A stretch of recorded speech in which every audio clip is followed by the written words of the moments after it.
Welcome to Best in Faction, the next generation. A podcast where the orcs are the best. That they are. I'm Tyler. I'm Nick. And I'm Lucas. And today is actually the day of all days. It is our first episode of Season 2 of Best in Faction, the Next Generation. That is not reflected in any of the materials. It's episode 35. We don't have seasons. But if we did, this would be Season 2, Episode 1, because it is our time to talk about Las Vegas Open 2023. For those of you who have been sticking around for all 35 episodes of this glorious show, we did start last year, right after our LVO. It was possibly the most nonsense performance, given how good we were as players, that will ever happen to us. But we're back. We've been to LVO. We came, we saw, some of us may have conquered. And we are here to tell you all about it. As you saw in the ridiculous thumbnail for this, we have a particular game that we are all very excited to hear a lot about. But we got a full 18 games to cover, whole bunch of nonsense, and then a whole bunch of questions at the end. Going to talk a little bit about the event itself. But before we get into any of that nonsense, let me hear about my boys. How you guys doing? How you doing today, Lucas?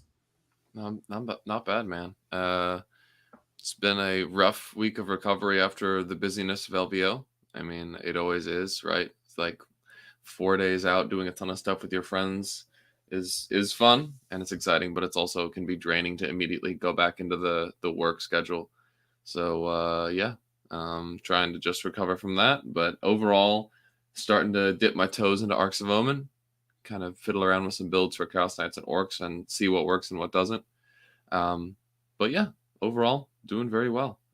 Excited about where both of my armies will be for the next 6 months, and excited to talk about a bunch of games at LVO, the last hurrah of Nephilim. Honestly, pack it with some mixed blessings, but overall I found it to be a very fun meta, so this was kind of a cool capstone to all of it. How about you, Nick? How are you doing? I am doing well. Same thing. Definitely coming back from Vegas. A lot of late nights, very different weather from where we're from. So came back pretty surprised at how tired I was and just kind of chilled out this week, but spent a good amount of yesterday writing some arcs lists after work, and I'm excited for the season ahead. So yeah, preparing for the show too. Was very fun, kind of like revisiting LVO, and I'm really excited to talk about it today. How about you, Tyler? How are you doing over there? Dude, I am doing fantastic. Similarly to Lucas, the front end of this week was a disaster. Fortunately, didn't get COVID at this particular event, though I know a couple people that did. Heart goes out to y'all. Take care of yourselves, and please test after traveling. But was still absolutely exhausted. And man, oh man, did I do a ton of prep going into this. So a whole lot of stuff got moved to back burners and then off of back burners and just sort of like, next to the stove, hoping that some radiant heat was going to keep it kind of warm.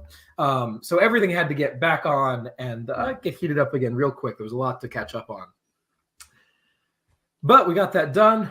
I've been also working on some Omens nonsense already. Lucas and I played a hell of a game last night that's going to be coming into a bit rep. It's very funny. I'll tell you this much. Forces of the Hive Mind, baby. Don't sleep on it. It's terrible. Don't actually play it. But anyway, I'm feeling real great. Had a ton of fun in Vegas, and I cannot wait to dive into some of this material. So without further ado, let's hop right in, boys. We got a lot to cover. That is the end of the slideshow. Let's see the front of the slideshow. Spoilers. Cover your eyes. All right. So we're, of course, talking about the Las Vegas Open 2023. Nick, you want to run through our details of report on what was going on there? All right, dude. Here's your, meta report tournament breakdown. We got a 963-person tournament for you. It was a 6-round major. There was a shadow round for the top 16 because I think math-wise there was supposed to be 16 undefeated. What ended up happening is there was 15 There was one person with a tie, so the first place got a bye, and then the other 14 played off for the other 7 spots. And then there was a top 8 for the last 3 rounds on Sunday. The rules cutoff was December 30th, 2022. So that means this was the Nephilim meta. No new guard was allowed. We were not playing with Arcs of Omen. And I believe all supplements were legal because the supplements expired January 1st, which we were not playing as if it was that time. This was played on the Frontline Gaming player optimized terrain that we are very used to here in the US. And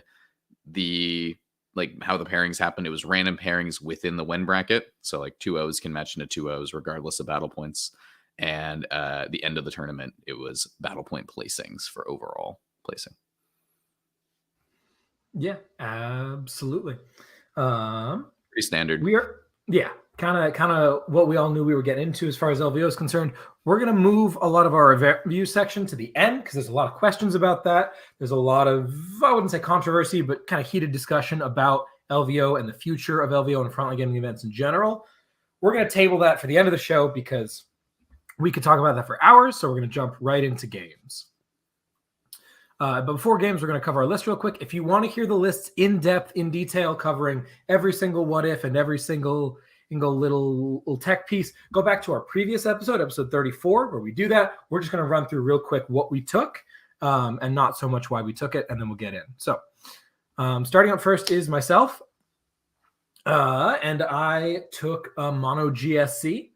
You can see it is finally painted here. I did paint 80 neophytes and 30 bikes in the last week, which was a project. We got it done. So the list itself, I got a Primus, an Icon Ward, 5 Acolytes, 6 Acolytes with hand flamers, 4 squads of 20 neophytes with 4 seismic cannons, and then shotguns on most of them. Each of those had a proficient planning, which were perfect ambush, lying in wait, excavate, and from every angle. We had 10 pierce drains with they came from below. It's a pregame move. Nexos with cranial inlay, which is the CP regen and make an extra phone call. Calamorph with wormtooth rounds. That's those big old bullets. The Sanctus, the Clamavus with the voice of the Liberator to make some of his abilities 18-inch range instead of 12, and 3 squads of 10 Jackals with flamers on the quads and 2 demo charges per unit. Brings us out to 2,000 points on the dot. Nick, run us through Beam Death. Yep. So this was the Beam Death list that I decided upon. I got the Call as the Warlord with a long list and Grudge's End. That's the Sniper Call. We got the Grimnir. That is the Caster with the Murmuring Stave, 3 spells, Interface Echo, Fortify, and Ancestral Wrath. We got the Forge Master with his Warlord trait. We got 3 squads of 10 Hearthkin with med packs, 2 squads of 3 Bikers with Scanner, Searchlight, and a High-Las minigun, 3 squads of 5 Zerks with Concussion Mauls, hammers basically, and 2 Forts with all the beams. Sure enough. And last but not least, Lucas, tell us about your Chaos Knights.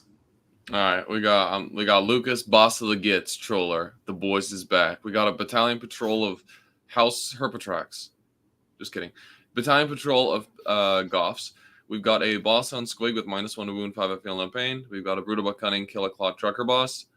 Tyler's got his Sniper Cultist. Nick got his Sniper Dwarf. I've got my Sniper Orc, who is actually being stealthy on this list, Zagstruck. He's not present right now, but Zagstruck is in the list. My Sniper Orc, love that man. 30 Gretchen, 20 Snagga Boys, 20 Storm Boys with Claws, 15 Mandos, all with Claws, 5 Trucker Meganobs, 11 Pigs with Squigs, and 2 Kill Rigs and a truck with the funny tires. Very cool. Very exciting. Like I said earlier, go back to the previous episode if you want to hear all the details and the what. So starting off, we are playing straight through the pack because that's how LVO likes to do it. Which is incredibly boring and means that no one gets to play day 3 missions except for the top 8, which is very silly because the 30 missions are some of the best ones. But I digress. We'll save the event review for the end. Starting off playing Recover the Relics. This is a mission that receives a lot of controversy for not getting CP if you're not holding a midfield objective. Means if you go second and you don't have the right tech for it, you might be in a bit of trouble. Fortunately, none of us have that issue because we play good armies. And we're starting off with our boy, Nicholas Olsen-Johnson, and his Votan into some Tyranids I'll tell you about in a sec. And I want to mention at the start here, each of us has picked 2, or in Lucas's case, 3 games that we want to cover in depth. And those games we're going to talk about for a while. Every other game, we're holding to a 5-minute hard time limit. If the timer goes off and it's been 5 minutes and you're still talking about your stupid game, dice down, move on. We don't have time for that. So, yep. And this is considered part of LVO. So if Tyler clocks out twice, he will lose. All right. So starting off, Nick is playing into Votan, and I'm not gonna count other people reading the lists as part of your 5 minutes. So he's playing a Leviathan list with a Turvagon, which is real exciting. This is sort of in preparation for Omens. People think this might be the way to go. So we've got he's got a Neurothrope, he's got a Turvagon, he's got the Swarm Lord, he's got a squad of 28 Gaunts, he's got a squad of 10 Gaunts, and then obviously he's got 10 Gaunts inside the Turvagon as well, because that's what she does. We got 3 Warriors, 3 Tyrant Guard, 3 Zones, 2 Fexes with heavy Venom Cannons and enhanced senses, and I imagine Talons, maybe Claws, probably Claws.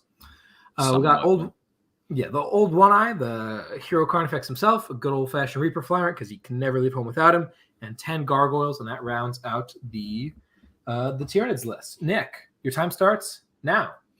Yeah, so Recover the Relics is a pretty defensive mission, especially on player place terrain. It's pretty hard to influence your opponent's objectives. And also it's a hold 1, hold 2 mission, so it's really hard to stop them from scoring 8s. I definitely have the range advantage here. He has the 2 heavy Venom Cannon Fexes, and that's about it. But he definitely has the melee punch advantage because he has a lot of scary melee characters with Old One Eye, Reaper Flyrant, and the Swarm Lord. I look at this, I'm pretty happy to see only 3 Zoanthropes. There's not a ton of mortals in this list, which is really good because it gets around the defensiveness of my army. But the Turvagon Termagants is a very interesting thing because what they do with the 28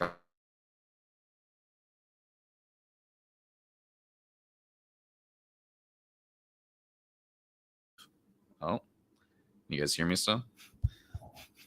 All right, cool. I saw my picture went away. All right.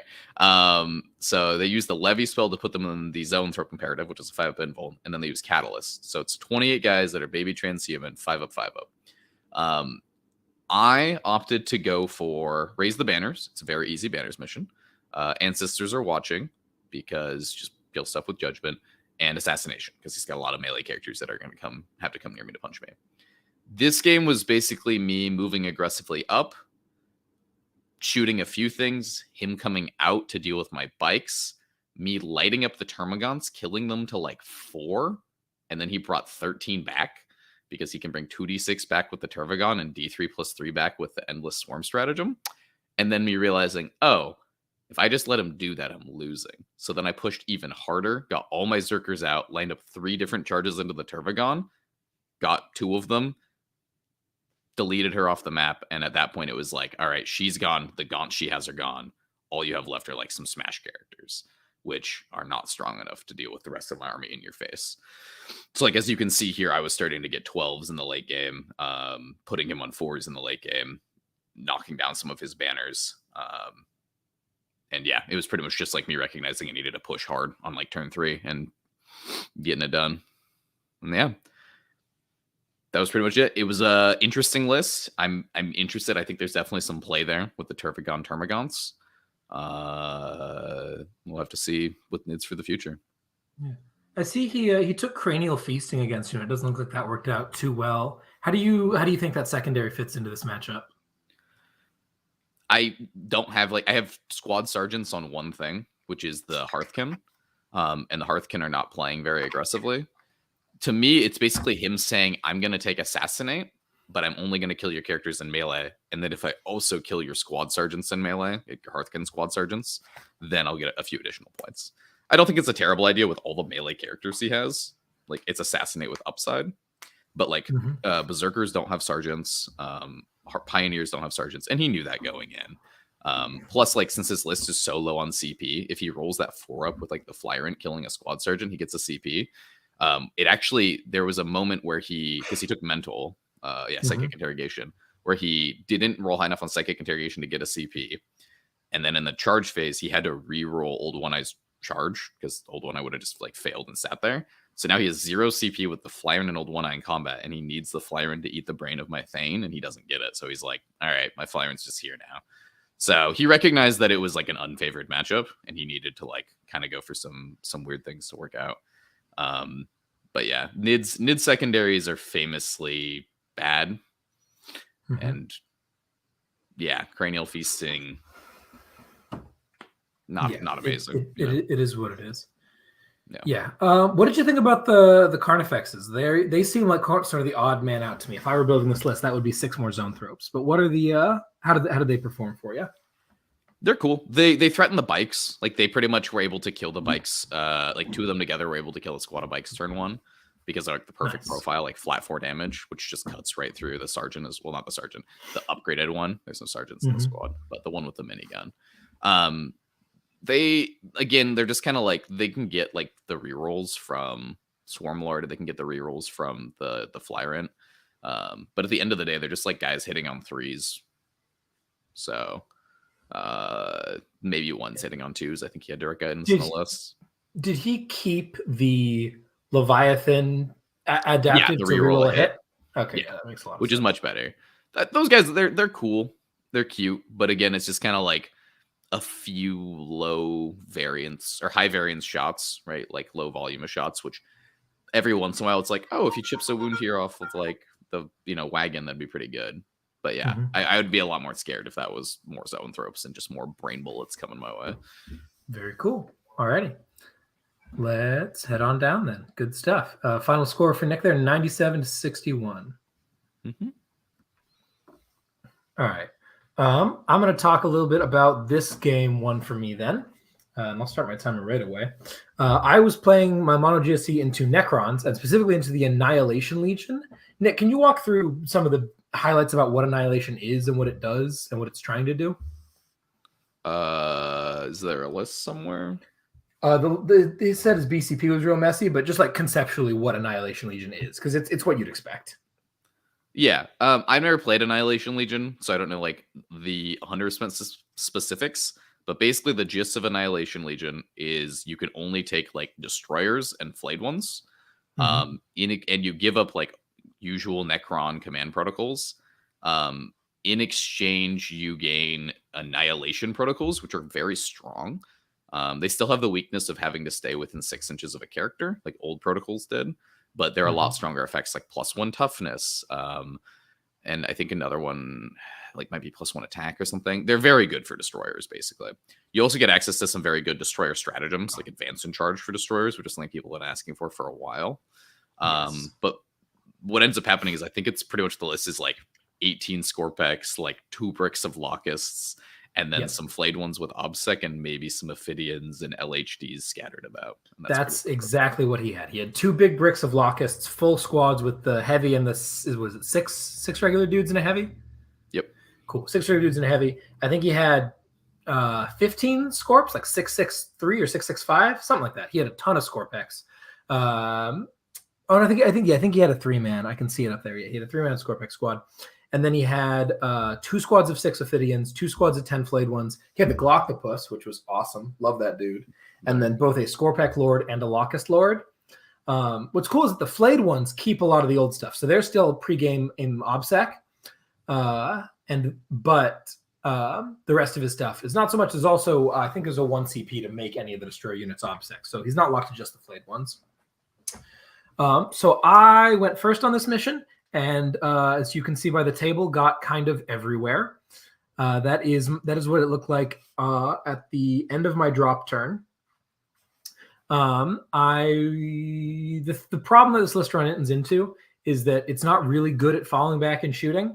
I believe he has a 1 CP to do it, and then he also has the Veil, which is nice, but Veil is once per game, and the fall back and shoot is costing him CP, and he's pretty tight on CP.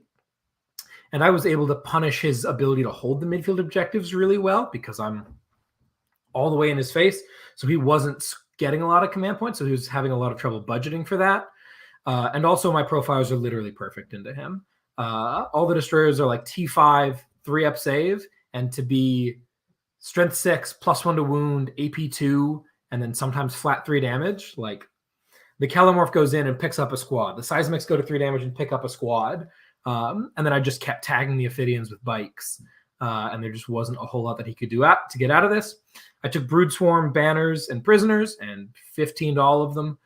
He took Prisoners, Purge, and Machinery. Still 15 Prisoners because I'm really bad at not letting people do that. There's no way, really. My list, by the way, for those at home, starts with 172 wounds for no prisoners. And then from there, it starts reanimating. And reanimate I did in this game. He got a 15 on prisoners, a 9 on purge, and 8 on machineries. The problem is the primary is really punishing him. I went 8, 12, 12, 12. He went 4, 4, 4, 12. So that wasn't super ideal. Really cool list. Really cool to do. This guy, I think his name is Jameis. Oh, I should make it so the sticker isn't up there totally blocking access to the names of our cool opponents. But yeah, Jameis was a super cool dude. We had a really fun game. But unfortunately, this is just a really bad matchup for him, especially if I get to go first and apply this much pressure this early. Cool. How quickly was he like cutting through your units, or was he not really able to do that at all? The problem was that like he didn't get to hit the things that he wanted to. So like some Scorpex got to charge some Gene. This was actually kind of funny. The Gene Stealers tried to make a sort of a cross-court charge. And got into some flayed ones, but then I had to kind of string out when I was running through dudes, and I needed like a 4-inch charge, and I rolled exactly a 4. So even with 4-inch piles and consoles, only half the squad got in. Got it. Killed like 7 flayed ones, and then 6 came back. Oh, and I was like, oh, that's a problem. But then the flayed ones don't hit that hard, so they didn't do much to the Steelers. And then the Scorpex charge and also didn't finish off the Steelers. As you can see, there's 3 Steelers left there in the middle that just sort of ran away over there, and then everyone else shot. That's about the end of my 5 there. But they weren't able to do quite the damage that he wanted to. And like I said, the Locusts were in combat most of the time, so I don't think he ever got to fire a squad of Locusts properly at a target that he wanted to. Yeah. Do you think this Annihilation Legion thing has legs going into the future? Because like it looks like late game he was able to push you back, getting like those 3 purge points at the end. Oh yeah, for sure. It definitely has legs. It definitely has output. One of the big mistakes that Jameis made here in not really understanding this matchup, I think, was he put the Ophidians in deep strike, and then was just sort of YOLOing 8-inch charges because he flips into +1 to charge protocol on the turn they arrive. And yeah, they had to arrive basically on his table edge. I couldn't quite zone the entire table because I prioritized some other things more than that, but that was a real possibility, and that would have been awkward as hell for him, and showing up in the back, and one of them hit the charge, one of them didn't. It's just not a fantastic plan for damage output, but the one that did just wiped 20 Neophytes, like, immediately. Yep. Those dudes have so many attacks. Maybe so I think maybe I'll be trying some of it in the future. I think there's like, I know that Innis, I don't know if he lost or like won by only like 1 or 2 points against Annihilation Legion recently with his GSC. Which is crazy because this seems like such a favored matchup. So I think this army has legs fundamentally, especially maybe into something a little less silly than the GSC shenanigans. But yeah, very cool army, very cool dude, and a great way to start off the tournament. Nice. Let's head on over to Lucas playing his Chaos Knights into Orcs. I mean, his Orcs into Chaos Knights. Oh gosh! That's for those of y'all who missed last week, Lucas was very clear that there were 2 matchups that he considered to be absolute auto losses, cannot win this game, which are Chaos Knights and Tau. I believe the quote was that he believed that a chimpanzee playing either of those armies would flatten him. I'm not trying to speak disparagingly of his opponents, but apparently that's not quite what happened. Lucas, you want to break down, obviously you know Chaos Knight, so please tell us about this Chaos Knight list and then tell us about what happened. Sure, yeah. Feel free to throw on my 5 minutes. We got a House Vectrix Super Heavy Detachment. And then he's got an extra slot in there as well for an extra stalker. He's got, and House Vectrix, for those who are unaware, is reroll a hit and a wound, and they're infernal, so they get like mostly shooting and movement buffs. 3 Brigands, 2 Brigands, 3 Executioners with Warp Sight, that's ignore light cover, 2 Executioners with Mirror of Fates, 2 Sword Gatler Stalkers, and 1 Claw Gatler Stalker. So that is 8 chain cannons. That is 5 Melta-Lances, 5 double autocannon guys, and only 3 with any melee. So very, very shooting heavy Chaos Knights. What I realized was we were playing on Old Champ's board. Unfortunately, I didn't get a picture. Got a little too distracted to take pictures of any of my games.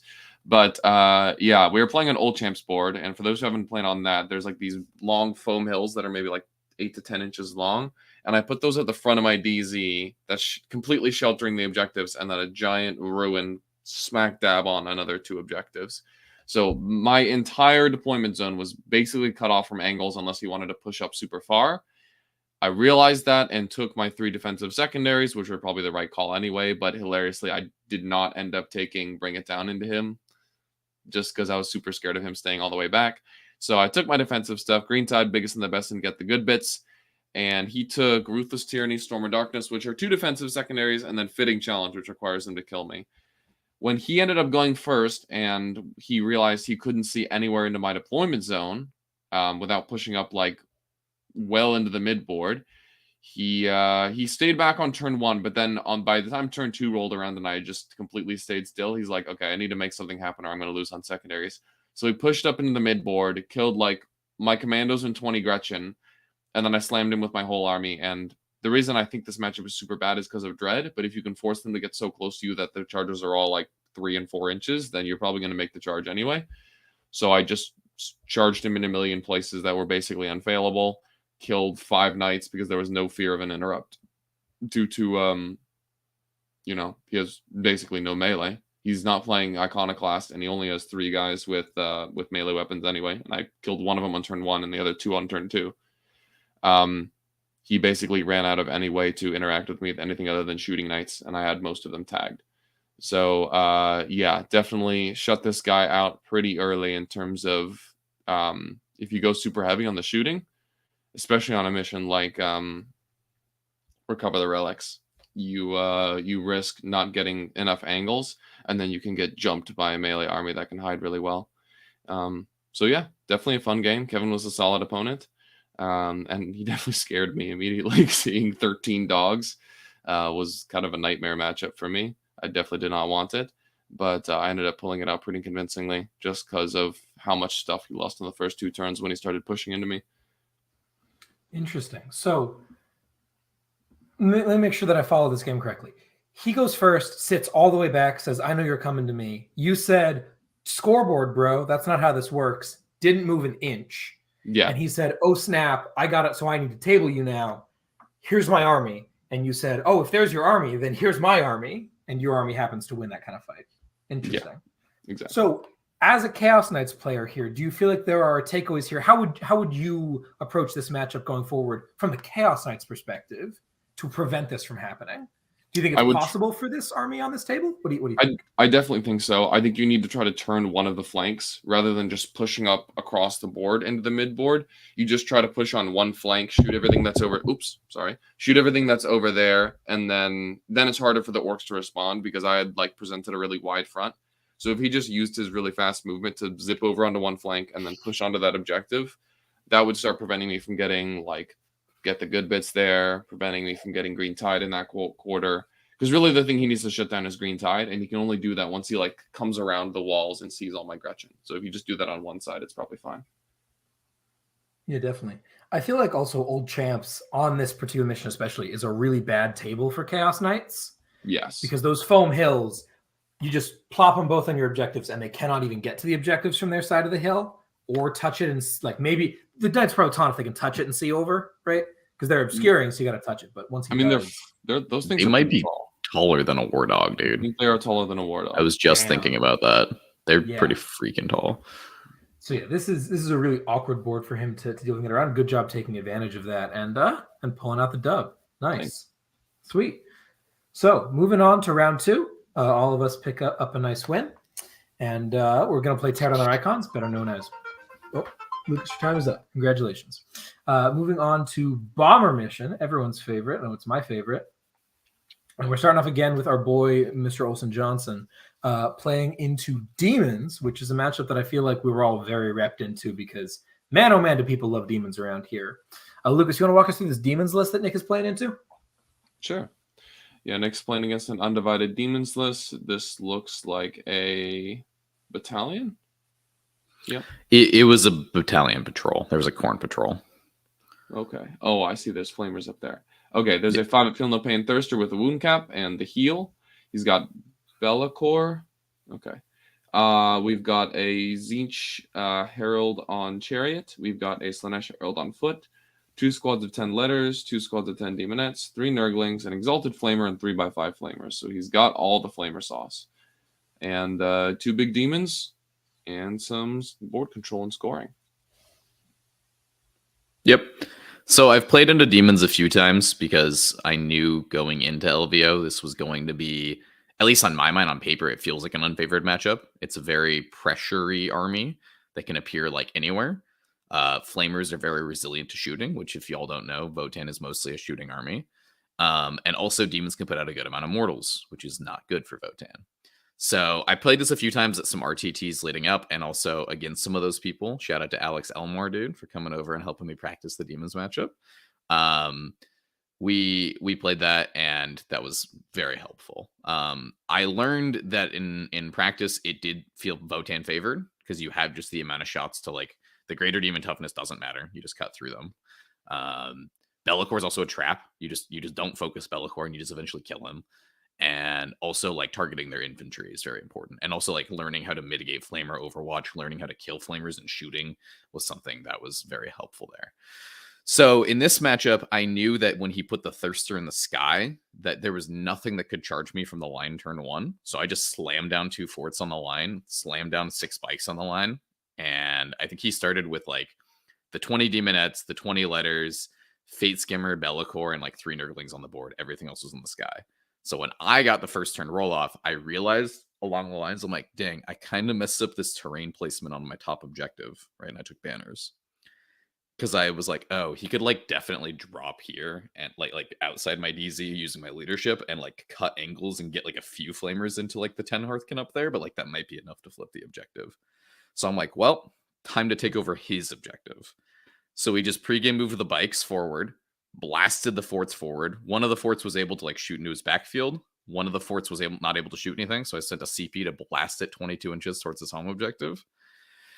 And I killed 10 demonettes, 20 letters, and like was starting to move towards both his objectives to open the game. So like all of his infantry is pretty much gone. Bellacore's in the back corner because he wanted Bellacore to like not get shot.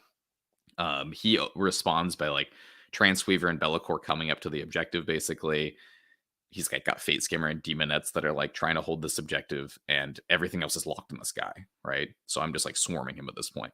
I take his home objective, end up killing Transweaver and Bellacore in melee with some Zerkers after whittling them down and shooting. I end up killing... Actually, I end up not killing the Demonettes. They like live on like 2. It's pretty funny. So the Demonettes and the Nurglings are like fighting some Zerkers for a bit, and then I tag Fate Skimmer with a land fort. And at this point, he's able to respond with his flamers, but like he's just trying to dig himself out of like a bad situation. And we like go back and forth for a bit. But as you can see from the scoreboard here, I like get 12s multiple turns in a row.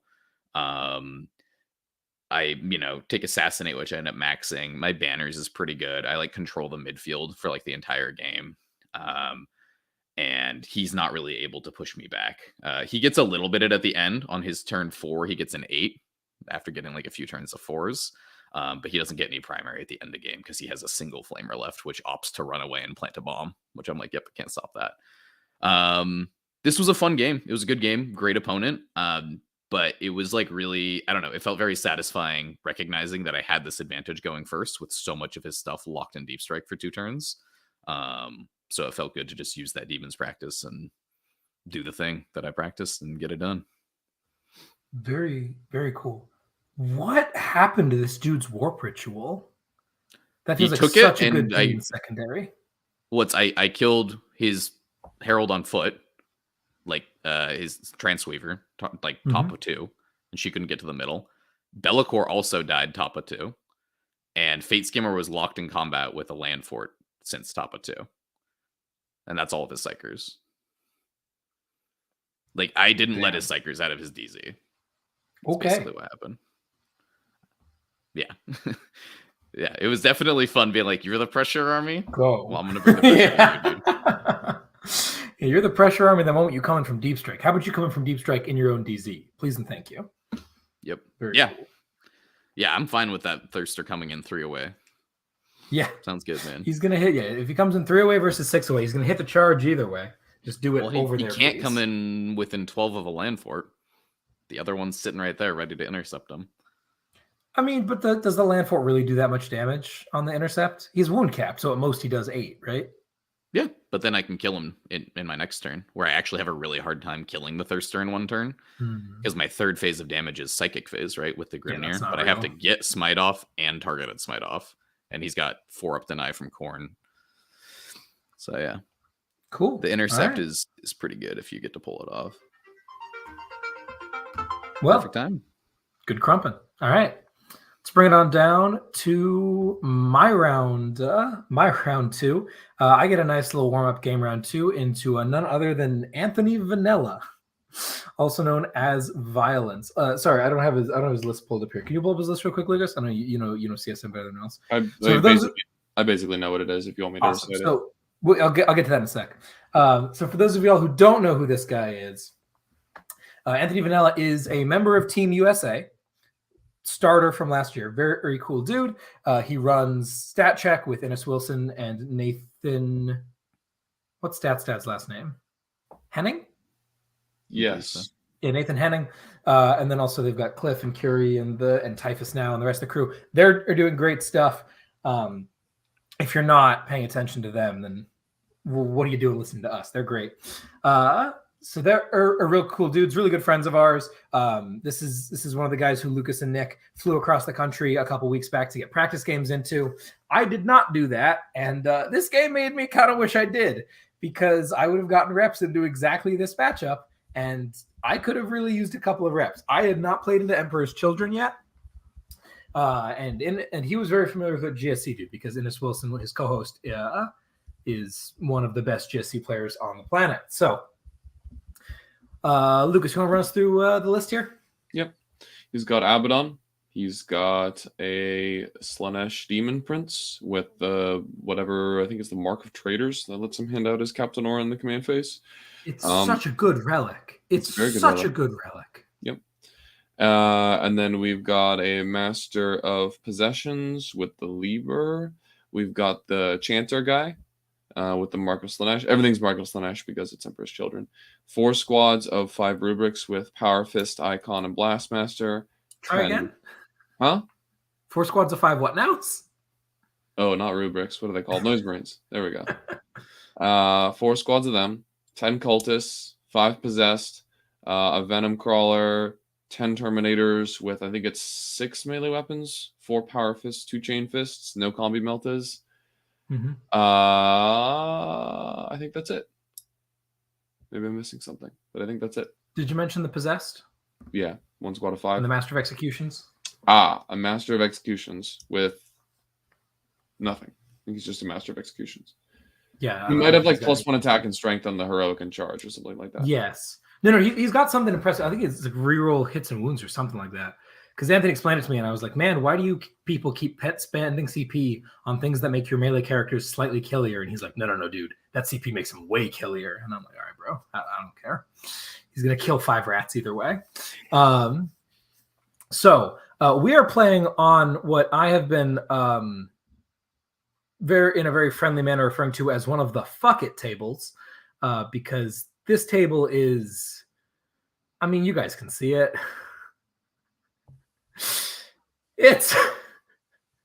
We'll talk more about terrain later, but this here is definitely not the best table. We have these 4 tiny little L's on these really giant blob-shaped bases, 2 of which, the one in the top left and the bottom right, the sort of black ones here, are fairly first floor blocky. Like one side definitely is, and the other side has a little bit of windows. And then the red ones are full of windows. And then we have this giant centerpiece that's like just a wall that is also mostly first floor blocking. It's got 1 little door in it. And then we each got a crate and we each got a forest. Wait, did you get a centerpiece too? No, it's a centerpiece. Shouldn't it be shifted diagonally?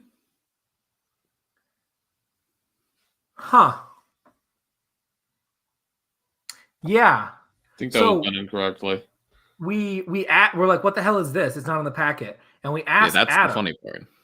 We asked was it Adam? I think it was Adam. We're like, hey, Adam, what the hell is this table? And he's like, I don't know. You guys are intelligent people. Make it happen. And we're like, but what about the centerpiece? And he's like, whoever wins defender chooses if it goes like this or like that. You know, if it's parallel or perpendicular to the DZs, we'll leave it in the Gotcha. middle. I don't think he realized that there was a center objective. I don't think either of us realized that how that would affect the center objective. But you're totally right. Rules is written. This thing should be like way further down instead of just being scooched back a little bit. You have to move it along the diagonal, not along the thing. That actually would have made a really interesting difference and been a very cool game, but it doesn't matter a ton. Yeah. I mean, the terrain is an agreement between you and your opponent at the end of the day. Yeah. So It really is. And also, like, that only makes it worse. Yeah. Whatever the case, as you can tell by the fact that that terrain piece is this way and not this way, Anthony got to be the defender and was like, here's a giant wall I can hide my Terminators behind. We also just decided that the red ruins should be first floor blocking because we needed some semblance of a place to hide. Wasn't nearly enough. And then on top of that, Anthony went first. And I'm like, oh no. This is my nightmare scenario. Yeah, lose the defender, go second. That is not good. Lose the defender, go second against one of the most aggressive players on the planet. I don't like this. So I excavate his home field ruin, which is nice because it means that the Terminator is going to be a little bit slower getting out because they're on it. And he goes 5 inches, -2 drops to 3, and then honor the print. So he goes 9, just boom, right up. And then he warp time, so he goes 14. And he's like, all right, I'm on the center objective. What are you going to do about it? And I was like, I don't know. And I try to and I pregame move backwards. I try to get out of blast, but the Blastmasters can just see me. They just can, because this is not enough terrain to hide 30 bikes behind, even with the first floor blocking that we've instated. And the Blastmasters just start shredding bikes because EC ignores my -1 to hit, and he's got 6s explode turn 1, and he's rerolling 1s to hit with all of them. So each dude averages full hits. So each dude is getting 3 hits, and then the dude would not roll a 2 to wound, which, you know, just happens sometimes. It's not a lot of dice. And he ends up killing like 12 bikes, top 1, from me trying to hide in my own DZ. And I'm like, well, this is silly, but okay, cool. That's just a bummer. I get to bring some back, and then it's his turn 2. So then on my turn 1, I fall even further back. Right, this right here, I believe is like the end of my turn 1, something like that. I remember exactly when this picture was taken. But I'm hiding on top left and bottom left objectives. My Gene Stealers just pick the blip up because there's no way they're going anywhere even remotely safe. The bases, Fred, the bases were obscuring, and it doesn't matter. It's insufficient. The bases are terribly shaped to being obscuring, and they're not nearly as big as GW terrain bases. But whatever the case, what was I saying? Oh yeah, so I pull all the way back. This is one of my 2 games, by the way, which is why I don't have a timer going. For those of y'all who are wondering why I've been talking for so long. So I pull all the way back and say, cool, your Terminators physically cannot reach me on the bottom left objective. And if they want to go for the top left objective, that's fine, because they would need to pop. So one of the shticks of the EC is that, like with all CSM, you have the what's their chaplain called? The Dark Apostle. The Dark Apostle. The Dark Apostle out there throwing out Illusory Supplication on a 2-up to say, hey, trans-hit no rerolls, which means Terminators don't die. But he also has the Emperor's Children /1, which is Advance and Charge, and he can only do one of those. So the Terminators are either advancing and charging, or they're supplicating. And my thought is, if I just park on the bottom left objective there, he will advance and charge, push in, and wipe my army. Like, he'll kill all 20, whatever's left of those 20 bikes there. Not to mention my characters. He'll live on my home field objective. That's a loss condition. Can't let that happen. But if he does that going up and to the left, well, all I've got up there is 10 bikes and a Sanctus. And if he runs over there, he won't have supplication, and then I will drop, and I will kill the Terminators. Just comfortably kill the Terminators, because I will be wounding him on 2s, ignoring his cover. A lot of my shots will be 3 damage weaponry. Like, he's I can kill through 10 Terminators without supplication. No problem with this list. And then then his Noise Marines can't do nearly enough damage to me, and he tries to run at me, and I table him. That was my thought. He can't possibly run into this situation. So I park myself such that he would need to advance to get and charge to get to them. He's got Honor the Prince, so there's no getting out of range. If he wants to go 5 inches and then an auto advance 6, he'll go 11 and then charge with a flat 6. Like I'm not getting out of that range while I'm on that objective, but at least he would have to advance and charge. So I go for that play. And he said, and then I said all the way back. And he says, I bet fair play, and just junks the Terminators out. Supplicates them, doesn't go for the advance and charge, and just takes up like the space sort of between the center and my 2 objectives, right? And just lives in that space, stretched all the way out. Like I can go wherever I want and kill whoever I want. What are you gonna do about it? You can't kill me. And he's not wrong. I can't kill him. It's supplication. It's just not happening. I don't have enough shots. And he's going to make too many 2-up armor saves. They have a feel no pain as well, and the +1 toughness, right? They're T5, so my shotguns will be winning on 4s at best. And they're feel no pain. It's just not happening. So I say, that's fine. Here's what we're going to do. We're going to drop in and we're going to kill everything that's not a Terminator, and then we're going to hold the Terminators in place. And this is where it's a GC drop turn. The whole game is this turn. And I think that the way to do this, to keep the Terminators in place, because the problem with the Terminators, obviously they punch real hard and they survive real hard. They also shoot real hard because they all have combi bolters. So that's 40 shots, potentially with Abaddon rerolls. So Chapter Master to hit, and then the wound me on 3s into all my little dudes. Real bad. Can't let that happen. So what I need to do is I need him to start his turn in combat so that he has to sit there and then punch me, and then it's my turn again. As opposed to, because he has no way to fall back and do anything, as opposed to if he starts to turn open, he's moving, he's advancing, he's shooting, because he is, I don't even know how he advances and shoots, but he does that with rapid fire weapons. They have like a strat to count as one CP stratagem, that's what it is. So that's what we got to prevent. And the way that I think that I'm going to pull this off is I'm going to pinch them, like the way you do with Bile. I'm going to charge the tippy top with 1 squad of bikes that's like got a couple dudes, like 5 or 6 dudes left in it. And I'm going to tip the very bottom with a squad of bikes that has similar number of dudes left in it.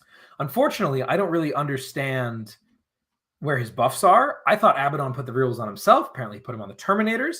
And so when he then overwatches the first squad of bikes that charges in, because I didn't set up the turn off overwatch because I didn't get a token on him because I think I needed it. And he blasts and kills like 4 bikes. And I'm like, all right, well, that's a bummer. Whatever. Now the math is a little bit sketchier. I also was under the impression that I could prevent some of the guys from fighting. He ends up fighting with all the guys. And he kills both squads of bikes to the wound. And I'm like, man, really? If I have 1 wound left on 1 dude, that just solves my whole problem. He might be able to smite out of it and then still get to shoot, but then he's still not charging at least. And he's only shooting what he was in range to shoot in the fight phase. So I get to control all of that. Would have been great. Had the auto pass in the tank. None of it matters. The Terminators are free. I drop in and I kill 15 of his 20 Noise Marines. I kill 5 Possessed in that bottom right. And then my Kellermorph is like, oh, I was here to help kill Possessed. And the Neophytes did it for me. Hello, Master of Executions. Bra, bra, bra, bra, bra. And just obliterate him with Wormtooth rounds. I had put a token on him to deny his 6-inch heroic so that he wouldn't be able to get into the Neophytes. And I was like, oh, well, I guess you have a token. So I guess you're crossfire. And there's a line. I guess you're exposed. Bra, bra, bra. Go away. So I sent that guy to horny jail. So at the end of the turn, all he has on that bottom right, I have my Neophyte, 2 squads of Neophytes down there, and all he has is the mop, Master Possessions. And I'm like, all right, that feels pretty good. And then I drop my Kellermorph, my Clamavis in, and I'm like, okay, dude, you're going to go, you got your Warp Ritual action you're going to try to do, because you couldn't do it turn 1, because the Prince is too far back. Bop, how about I turn it off so you can't do actions next turn? And then I failed the roll. And I was like, darn, that's annoying. So I failed that roll, so that's going to be points for him in the bank. And I failed to keep the Terminators tagged, so that's terrible for me. But I still did a ton of damage. I killed the Colts as well. So all he has left after my drop turn, Terminators obviously, didn't touch them. Terminators, Demon Prince. The Venom Crawler has a couple of wounds left. I think it took some incidental damage somehow or other. The Master of Possessions, the Dark Apostle, and 5 Noise Marines. And that's it. And Dawn, right? And the Dawn. Yeah, the Dawn. So he's got most of his melee characters, the Terminators, and a crippled Venom Crawler and 5 Noise Marines. And I'm like, that's not an army, dude. Like, this feels vaguely playable. No, it's not. The Terminators obliterate me. If I'm able to actually prevent the Terminators from activating next turn, locked in. This feels great because he just cannot do any damage. But the Terminators killed like 3 squads on their own. They shot and completely picked up a Neophyte squad, charged in, killed the Gene Stealers, and then also the Sanctus, or something like that. It was just an absurd amount of output, and then they're standing on my objective. And from there, it's just cleanup. I, again, the next turn, fail to turn off Warp Ritual, which is a bummer, but that's just the way the Clamavus works. You only hit it sometimes. And then he just starts butchering me. Abaddon runs in. I didn't realize that Abaddon, you never see him use his sweep attack because, like, why would he? He runs in and uses his sweep attack and picks up a full 20 Neophytes, like, overkilled by, like, 7 or 8. The dude can kill 30 boys. That's crazy town. That's some old Disco Lord energy, dude. It really is. The full wound rerolls is just a lot because I was like, oh, but I'm baby trans. So, like, he's not going to kill that many dudes. No. Pop, pop, pop, pop, pop. Yeah, so that was a bummer. But, like, that's fine. That's what Abaddon does. There's no way to get around that. And, yeah, so at the end of the day, I end up losing 60 to 90, but it really comes down to that Terminator play, which, as much as I can complain that, like, oh, man, I thought it was going to work differently and I didn't realize this and the other thing, I straight up did it wrong. Because the way I tried to do this was with a pincer technique, which is cool. That's totally viable. But there's a way easier technique to do, which, like, LUKAS does this all the time, which is have one squad end with one guy within engagement range and then base the 3 dudes who can try to pile toward him. And then the squad that base the dudes is dead. They're dead to rights, 100%. The other squad has a maximum of 1 dude fighting him, and then I'm fine. So yep. These are your war room hot tips on how to do combat correctly. It would have been not quite as nice because he would have then gotten to pile and console a little bit further than I would have liked, but it would have just been worth it. It would have just been better. I probably could have set up the pile consoles with deep strikes and stuff to make sure that he couldn't go toward those bikes anyway. But I totally bunged that up, so I'll take an L on this one for sure. This is my first and only, spoiler alert, but definitely my first game where you could argue that I clocked out. Anthony took 10 minutes off both of our clocks, and then I clocked out, which I don't feel like counts personally, but I understand it, and if it does, it doesn't matter. Is that because just the round got started before you guys got started or something? No, he just walks up and sets down his clock with an hour 15 on each side, and I'm like, why? And he's like, whatever. And I was like, all right, that's okay, dude. We got to the end and he let me keep playing because he was like, well, obviously you have 10 more minutes, so you can finish your turn 5. But I was like, I don't know. Anyway, that's how that game ends up shaking out. Good job up to Anthony. Dude played the matchup pretty cleanly, knew what he was getting into. I think if I play this game again, it feels very good. And if I play this game 5 more times, I think Anthony stops winning around time 3. And doesn't win anymore after that. I think it's a really favored matchup, actually. I just needed to understand especially what it does a little better. Yeah, especially now. AOC. Yeah, without AOC, this matchup is god awful for him. And also, if I were able to play on, pardon? Those Terminators no longer exist. They went up at a bunch of points. Oh, did they too? Oh yeah. So. All right, so can't really learn a whole lot from this then if this list doesn't exist anymore, but it'll be interesting to see how World Leaders play, which is a vaguely similar sort of deal. The combat tricks are very good. The sacrificing a unit to get overkilled to then keep it locked in combat is a very useful tip across all matchups. Definitely. And that is like a lot of GSC is learning about how to prevent your opponent from using all of their force at you while you use all of your force at them. That's 40K in general, but I think in particular with GSC, that's what you have to be focused on doing because you cannot take a punch. You just can't. So really interesting game, a lot of fun, learned a bunch, and props to Mr. Violence over here. Yeah. All right. And the Fuck It terrain set will be available on FLG's website soon, right?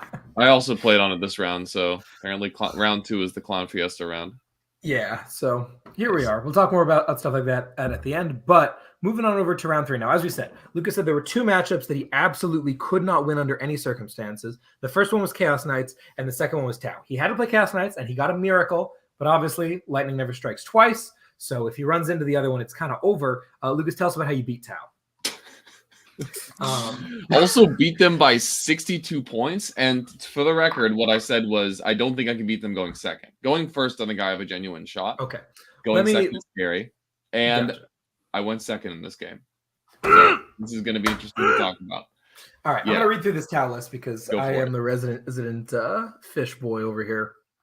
He's playing double patrol of Farsight Enclaves. He's got the man, the myth, the legend, Commander Farsight himself.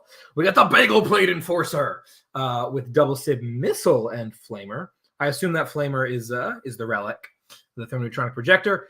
He's got precision of the hunter, so he's full roll to hit and wound. Lucas hates this dude because he just fucks shit up, and he's hard to move. He's got a cold star with Exemplar of the Cowyon to redeploy some dudes. The DXO2 burst cannon that ignores wound caps and feel no pains. The high output burst cannon that ignores rules. It's just cool. And then a plasma gun. And then I don't know what his 4th thing is. Maybe it's a shield generator. He's got 10 Kroot. He's got 4 Kroot dogs. He's got 10 breachers and a devilfish. 5 crisis with the normal loadout, which these days is plasma, cyclic ion blaster, burst cannon, and then some combination of target locks and shield generators, depending on what your opponent likes. And they got 3 drones, 2 Riptides with ion accelerators. I assume they have target locks and velocity trackers, and a pair of Sun Shark bombers. Wow, innovative. Yeah, this is kind of the standard Tau list of the day. And take it away, Lucas. What happened here? I'm looking at the scoreboard, and yikes. Yeah, so he goes first, which I thought was going to be pretty much game-ending.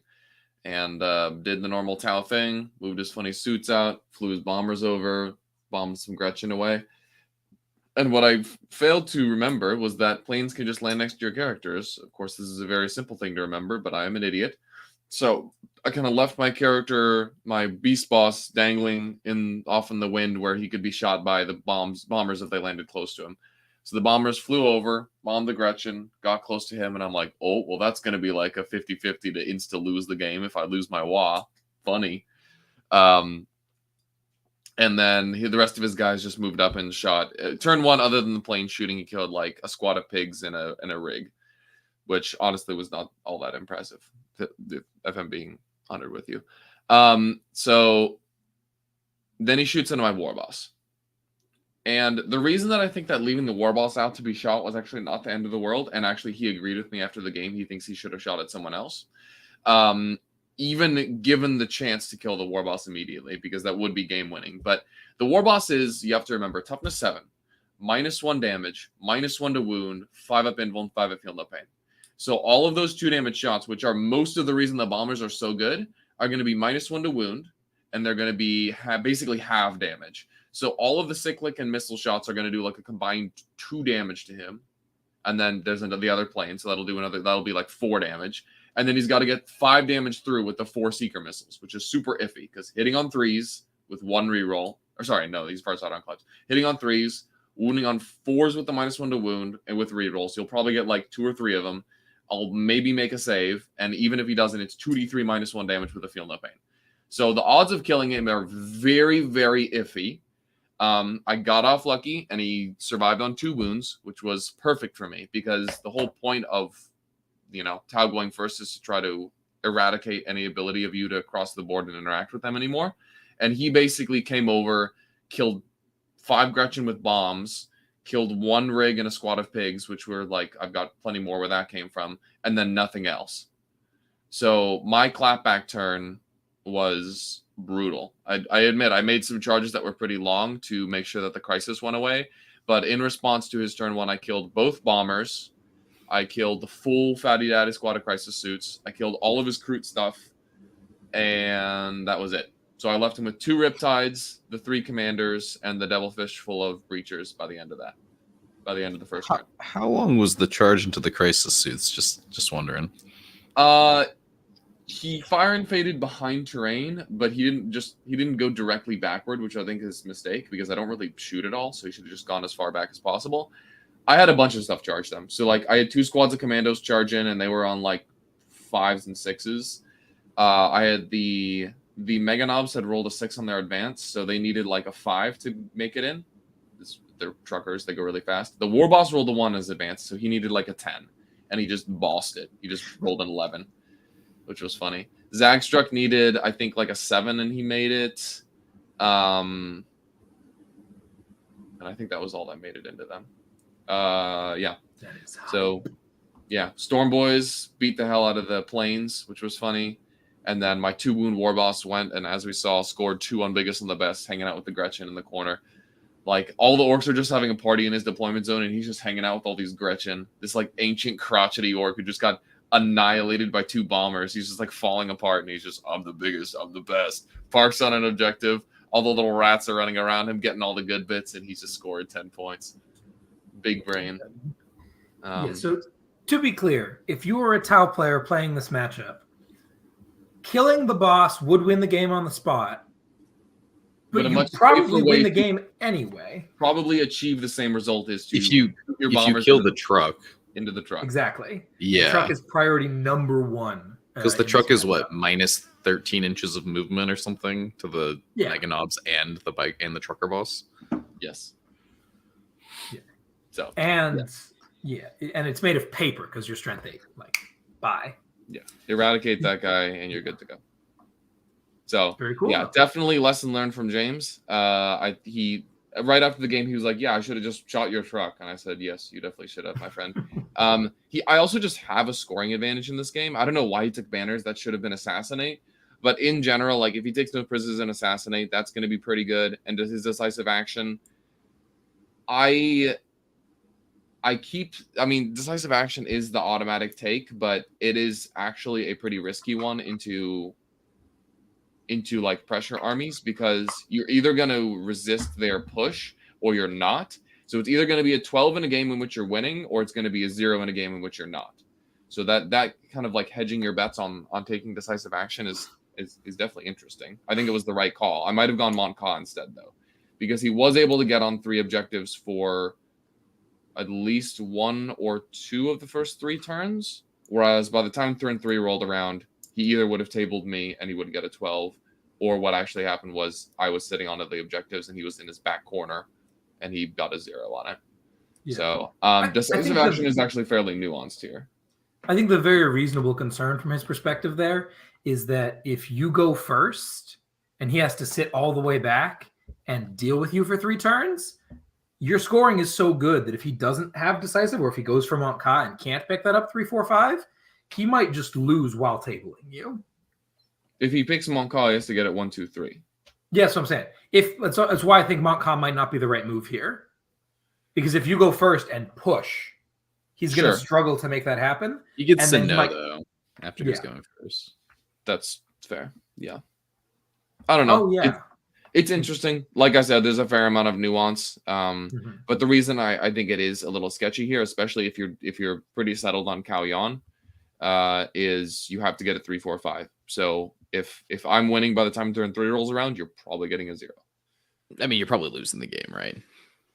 Exactly, but that's my point, is it doesn't help him come back. Secondaries are supposed to get you points. This is a projected 0 if he's losing the game on turn 3, which is not helpful when he's at that point in time. He's also losing on primary at that point, though. Like, if you're in his DZ turn 3 and he can't push you back, the game's over. Nick, the point I'm making is that secondary does not help him make a comeback, right? If there's no way to get points out of it if he's losing on turn 3, imagine if that was something else instead. Like, I don't know, banners. At least that's a trickle 5 points, right? Yeah, I'm just saying I don't think it matters at that point because he's at such a primary deficit if you're controlling his thing that, like, cool, he can get 45 on secondaries, you're going to win up top, right? Because your secondaries are also like a 45.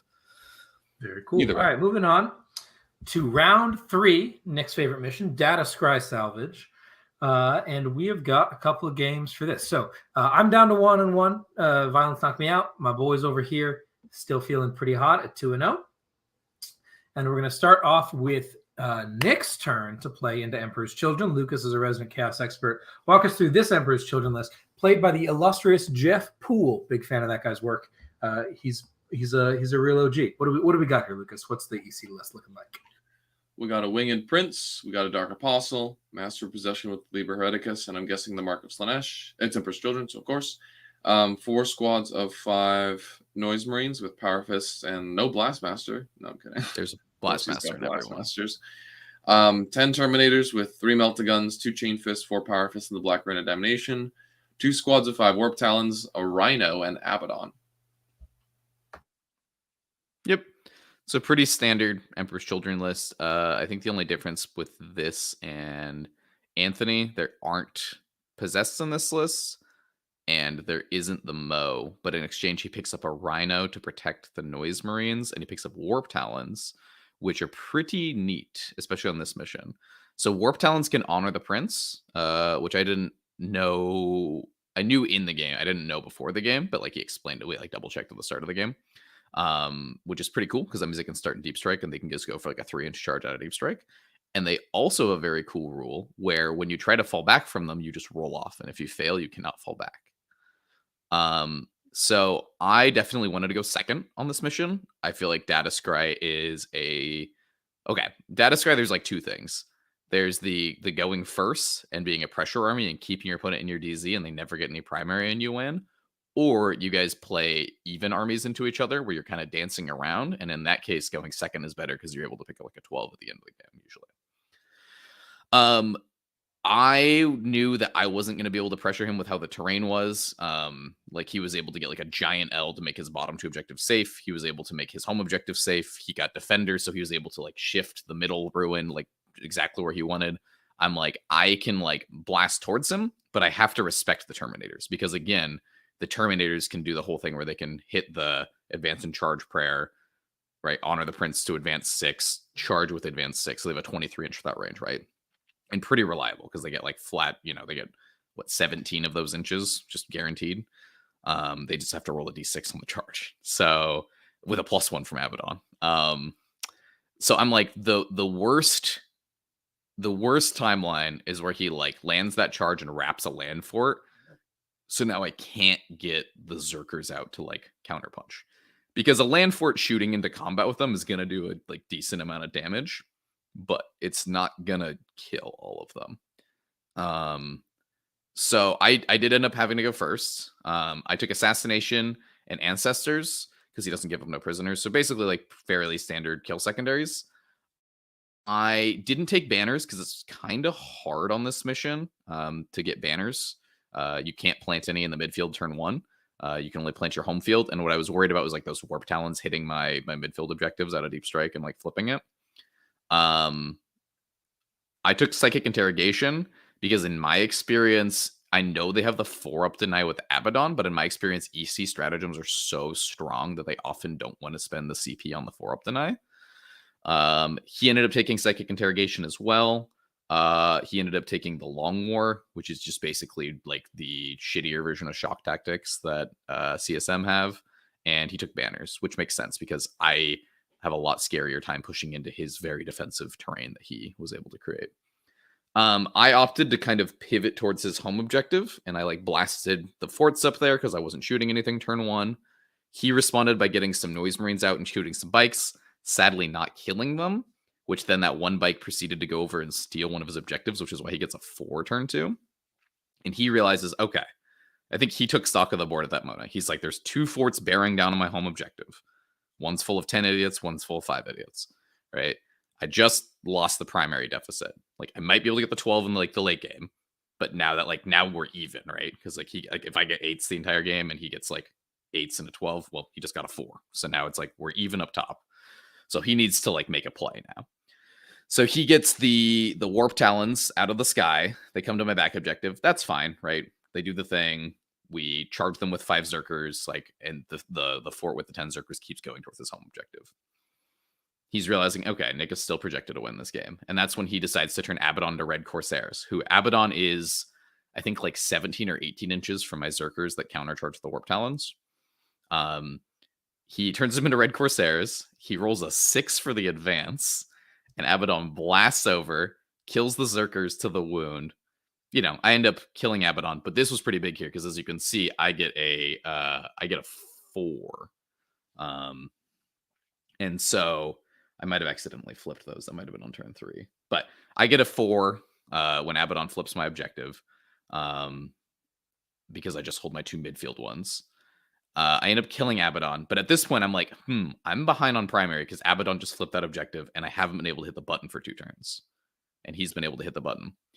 And this is where I make a mistake. I definitely know I need to advance a fort towards him, but I'm still scared of his Terminators, right? Because I'm like, God, the Terminators, like landing the charge and wrapping the fort is a lost condition, right? So instead of taking this direct path towards his home objective on turn 3, and then getting into the Terminator charge range, I opted to go up and around and being out of the Terminator charge range. But then my turn 4 rolls around and I realize that my Berserkers are going to be in a place turn 5 where they need to be now. And I'm like, dang, dude, I think I just like tempo lost. So I try what I can. Like we kill Abaddon, we kill the Warp Talons, right? We push back, we advance everything towards his home objective like as fast as possible. We're like, we don't really care about the Terminator threat range anymore, man. Go crazy. He does the Terminator thing. He's been like spending CP left and right, so he doesn't have the CP to like, double onto the Prince at this point. The Terminators come out, they fail their charge. Turn 5 comes around, I blow off his like home objective. I blow up the Terminators to like one guy who doesn't flee, which is pretty big because then he like lives with judgment tokens. And then he's like, okay, deep breath, it's bottom of 5. What do I need to do to win? And he realizes like a few plays he can get, and he ends up winning by 4 because he beats me by 3 on primary and 1 on secondary. So yeah, this was basically, it was a bummer that I forced myself into that situation on turn 5 where I was like, oh, I have to push to like try to stop like the game, like me losing the game. This was like a tempo mistake. I was in control of the game for a while. He recognized that. He opted to go for like that like big charge play on Abaddon to get the tempo play back. Got it back, and then I continued to over-respect him, and I like realized it a turn too late. Like if my Zerkers were charging his home objective turn 4 instead of turn 5, I think this game's a lock. But it's kind of an issue that I like recognize with myself. It's an unfamiliar matchup with me. I've played this matchup one time with Votan, and it was an Anthony who played it completely differently, where he took his entire army and jammed it down my throat turn 1. And so I expected this guy to play somewhat similarly because, that was my one experience with the matchup. And when he didn't do that, I continued to go. I returned to my default play style, which is to play more defensively and like, risk averse. But that is just something that Votan cannot do because my secondaries are built around killing him. So, I mean, that was like great from Mr. Diffpool for recognizing that he was at the tempo disadvantage and making a play to get back in. And for me, that was a great lesson to learn because this is still an army that I feel like is a bit outside of my comfort zone, playing like a very push army when I'm used to playing more defensive sit back scoring armies. So yeah, fun game. Very interesting matchup on Data Scry. I think I've seen you play this before into CSM. Didn't you play Scotland for your Scotland game? You played against Alpha Legion on Data Scry?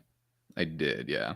Yeah, it's a very interesting matchup because Votan and CSM are both armies that like are fairly elite, aren't super duper heavy on the OBSEC, and also have somewhat iffy secondaries. Like as you can see, you guys both did okay on your secondaries, like kind of up and down the line. Like when both of your best secondaries is doing pretty good on interrogation, like nice job, guys. No points. That one was funny, dude. We were both just dicing off. Yeah, the double interrogation game with no buffs for anyone is always very funny. Like, who denies who better? Let's find out. Yeah, so definitely an interesting game, though. It was cool to hear about that. And it sounds like something that, I mean, the score reflects this, is just balanced on a knife's edge, right? Because if you guys are so matched on the primary and secondary control, it's all about the nuances of, like, who denies whose primary when. And as you can see, like, his denying of your data intercept, people often regret that in this mission. If you're on your opponent's home field objective, they cannot do the action even if they control it. So that is an amazing way to deny points, given that this is a hold 2, hold 3 mission. People are very rarely maxing primary, and denying 2 or 3 points on that, like routinely, can be a great way to lock down primary advantages on this mission. It's huge. Nick, you were talking in the front end of this about how you feel like there's sort of those 2 regimes of data scry. You can win the game going second by still being alive, or you can win the game going first by absolutely hurling yourself at your opponent.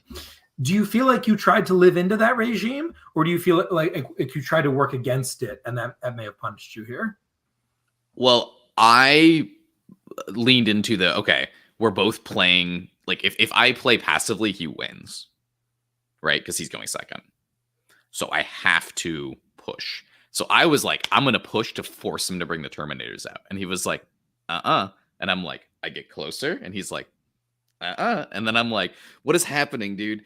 And I'm like, I don't know. I was like, I'm so spooked with these Terminators. And I like ran around them. And then I'm like, oh, I'm stupid. So yeah, I beat myself that game. Like Jeff played that game very well. And he like played it like very patiently, just like making those like push outs when he needed to.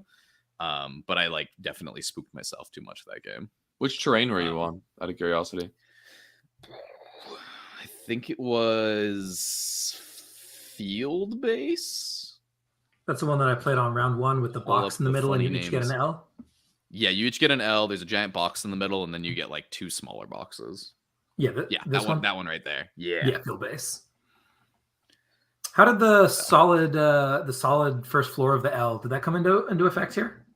Yeah, he was able to just slam that L down on his 2 objectives and just have the Terminators like resting in the wall. And he's like, "Yeah, you can't shoot me. I get 4 and I get my banners every turn, man." That's the spice, man. And the only way to get an angle into that is to go into his top corner and shoot down. You need to introduce those dudes to some Zerks if you're going to get rid of them. Yeah, what I recognize, this was what you recognized in the game with Anthony, was he can't be trans hitman, no rerolls, and advanced in charge. So I honestly turn 3, I needed to just be like, bro, here you go. You can go for the 17 with like, I'm going to put them in the range where you have to the advanced in charge prayer. Exactly. Land the thing. You probably won't kill the fort in melee. And then the fort will blow you to hell in combat or in shooting. Yeah. The issue with that like, because I was still super spooked of him fully wrapping it, because that's the fort with the 10 Zerkers. And I didn't have the 5 to countercharge because they just got killed by Abaddon. So I don't think 1 fort is shooting 10 Terminators out of combat. But also you don't need to. Yeah, you don't need to. Like if the Terminators are going to live there, they'll wrap you for a turn. You'll blast and kill like 6 or 7 of them. Maybe more run. And now your dudes are getting out comfortably and they have a fresh charge target right in front of them. Yep. What did you end this game with material-wise? What was left on the board at the end of the game? Way too much, dude. I had 10 Zerkers in his home field. It was maybe 10 or 8. I had a fort in his home field. I had the call in his home field. I had the Forge Master and like 10 troops in my top field. I had like 5 troops on my home objective, and another land fort as well. This is exactly This is the thing that I feel like I've run into a lot, and that I've seen you do a couple times, where you focus really hard on preserving material, and then suddenly you lose a game and you have 1,000 points left on the board. And that to me always feels like I have made a terrible mistake if that's the situation. Because you got to spend your resources. I was like posturing, like forcing him to kill my units, and then he never did. Because he's like, okay, well, show me where you're going next turn. And then I'm like, what if I ran away? And he's like, all right, I don't need to kill you now, dude. Yeah. And I like realized that turn 4. I'm like, oh my god, dude, I'm so stupid. It's a hard thing to identify in the moment. Very cool. And I'm very bummed that EC are now getting picked up off the face of the earth, because we both have like really interesting things learned about this. Would love to play this. Less than EC though. This is just a good thing for me to generally learn playing Votann. This is true. It was like me. It feels very similar to me learning Harlequins at BAO and recognizing that action secondaries just aren't worth it with that army, because you need as many activations as possible. So I'm hoping this is like a good thing. This is a good thing going forward for me.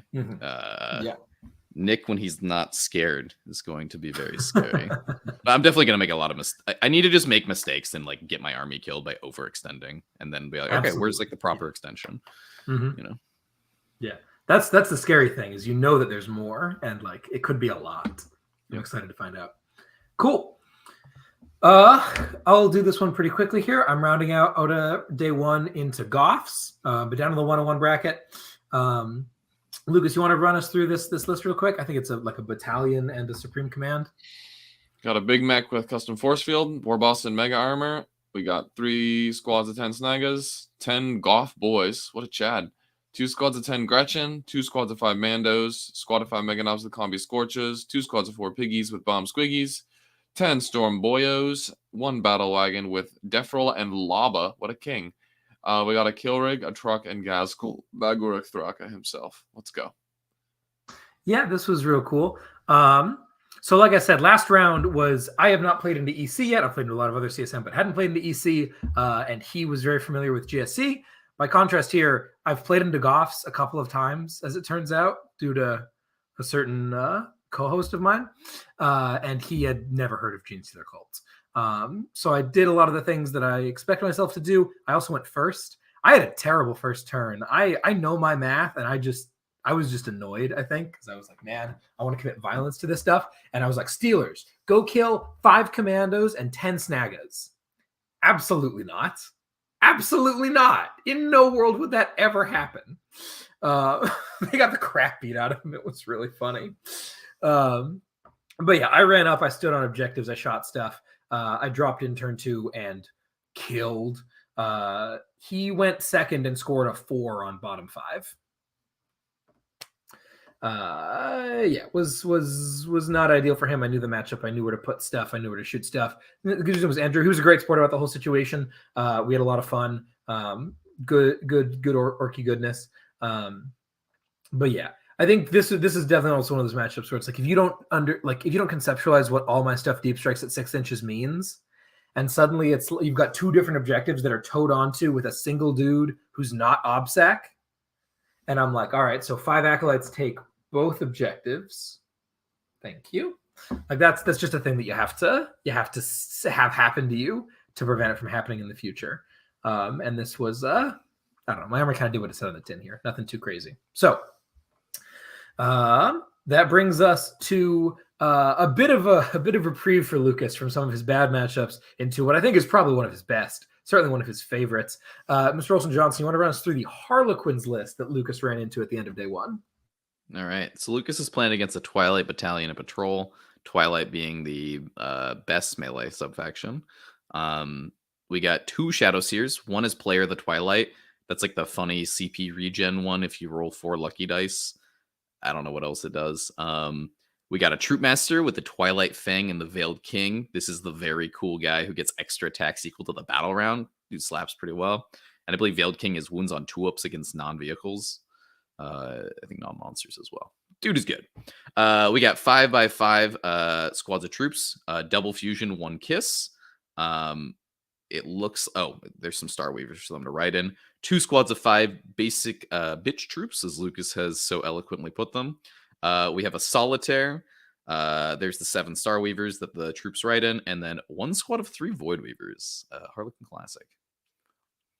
Yeah. I do have a question about the Void Weavers. Did he turn them into the Void King formation, or no? He kind of spread them out, and I'm like, dude, the dude does not know about the flotilla, the plateau formation. So yeah, let us know how this went. It was interesting, man. Harlequins are always fun.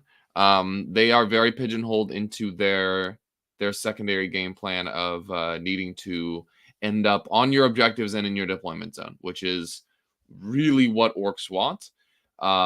Is someone to feel pressured into coming into their funny area. So I took my 3 defensive secondaries, and when as soon as he took Rod, Deadly Performance, and Behind, I knew how this game was going to go. I was very grateful to go first. Despite my very best attempts, as you can see on turn 1, I got a 0 on biggest and the best. I needed a 1-inch advance, rolled a 1, or sorry, a 2-inch advance, rolled a 1, command point, into a 1. I was really looking forward to hearing you explain my how guy you is failed not to the roll biggest a or the 1-inch best. advance. He was on his last legs after playing against Tau, dude. I think the squig was kind of limping around. So, yeah. But, I mean, I started racking up the points really fast. And as soon as I moved up onto my 2 objectives, kind of posted up, didn't do anything else. He moved up onto his 2 objectives, posted up, and got Rod. And I took my next turn, basically didn't do anything. I think I wogged this turn. This was one of my worst wog turns I've ever had. It was very ineffectual. I killed 1 boat and a Solitaire. But I put most of my army on his 2 midfield objectives or within striking distance of it. while my war boss Gretchen and a couple squads of commandos just chilled in my big. Oh, I played it on the chaos table in this game too, but like the giant chaos table first row line of sight blocking ruin. So that had like 30 Gretchen, 10 commandos, and a war boss in it, and he went nowhere near it. He did something very funny this game. Was he phantasmed to deny my commandos a turn 1 advance and charge onto 1 boat, which was definitely not worth 2 CP. But it meant that he had nothing anywhere near that side of the board. So all of my secondary scoring was uncontested. And as you can see, that resulted in me getting a 41 on that. So that was funny. Or not a 41. What is that? A 39? 39. Anyway. Yeah, he kind of realized this on turn 2 as I was like beating up his primary. I was getting like 10s on secondaries every turn, whereas he was getting 0s unless he ended up in my DZ. So he started doing all sorts of weird Harlequin cart flips and stuff to end up in my, in the corner of my deployment zone along the long table edge, which he did a couple turns. As you can see, he got some deadly performances. He got behind enemy lines 4 times for 1 unit each. So he put up a respectable score, but nowhere near catching me in terms of overall scoring. We basically killed each other at the same rate. We were down to the same amount of stuff at the end of the game. But while that all happened, I was giving him 4s, and his secondaries were much worse than mine. So yeah, we were literally just listening to Nick talk about how R&D is not the move as Harlequins unless absolutely necessary, and I don't think it is in this case. Honestly, I think if you're Harlequins, you take banners over R&D. You take assassinate. Assassinate absolutely is the right call. Assassinate would be better than either of those. I think also interrogate might not be horrible because all of his strats are super good, and he has or weave veil with 2 shadow steers. I would just take interrogate, dude. Cast it on my kill rigs all game. Get some CP out of it because he has one guy who just casts Fog of Dreams and Twilight Pathways. Yeah, what is that guy going to do against orcs? Smite. That's the only thing he does. Smite. You may as well have him get some interrogate points. Makes sense. Yeah. Cool. So yeah. Great game into Miles. I could tell he knew his stuff, but it was just he realized too late that he needed to start pushing into me, and by the time he did, I was already up by like 20 points. So seems like a common trend in your game so far. Yeah, this is green Necrons, baby. Hell yeah, secondaries are pretty good. I hope they get worse and not better in Omens. Spoiler alert. All right, cool. So yeah, end of day 1. Lucas is 3-0. Nick and I are 2-1. Please don't play each other, please.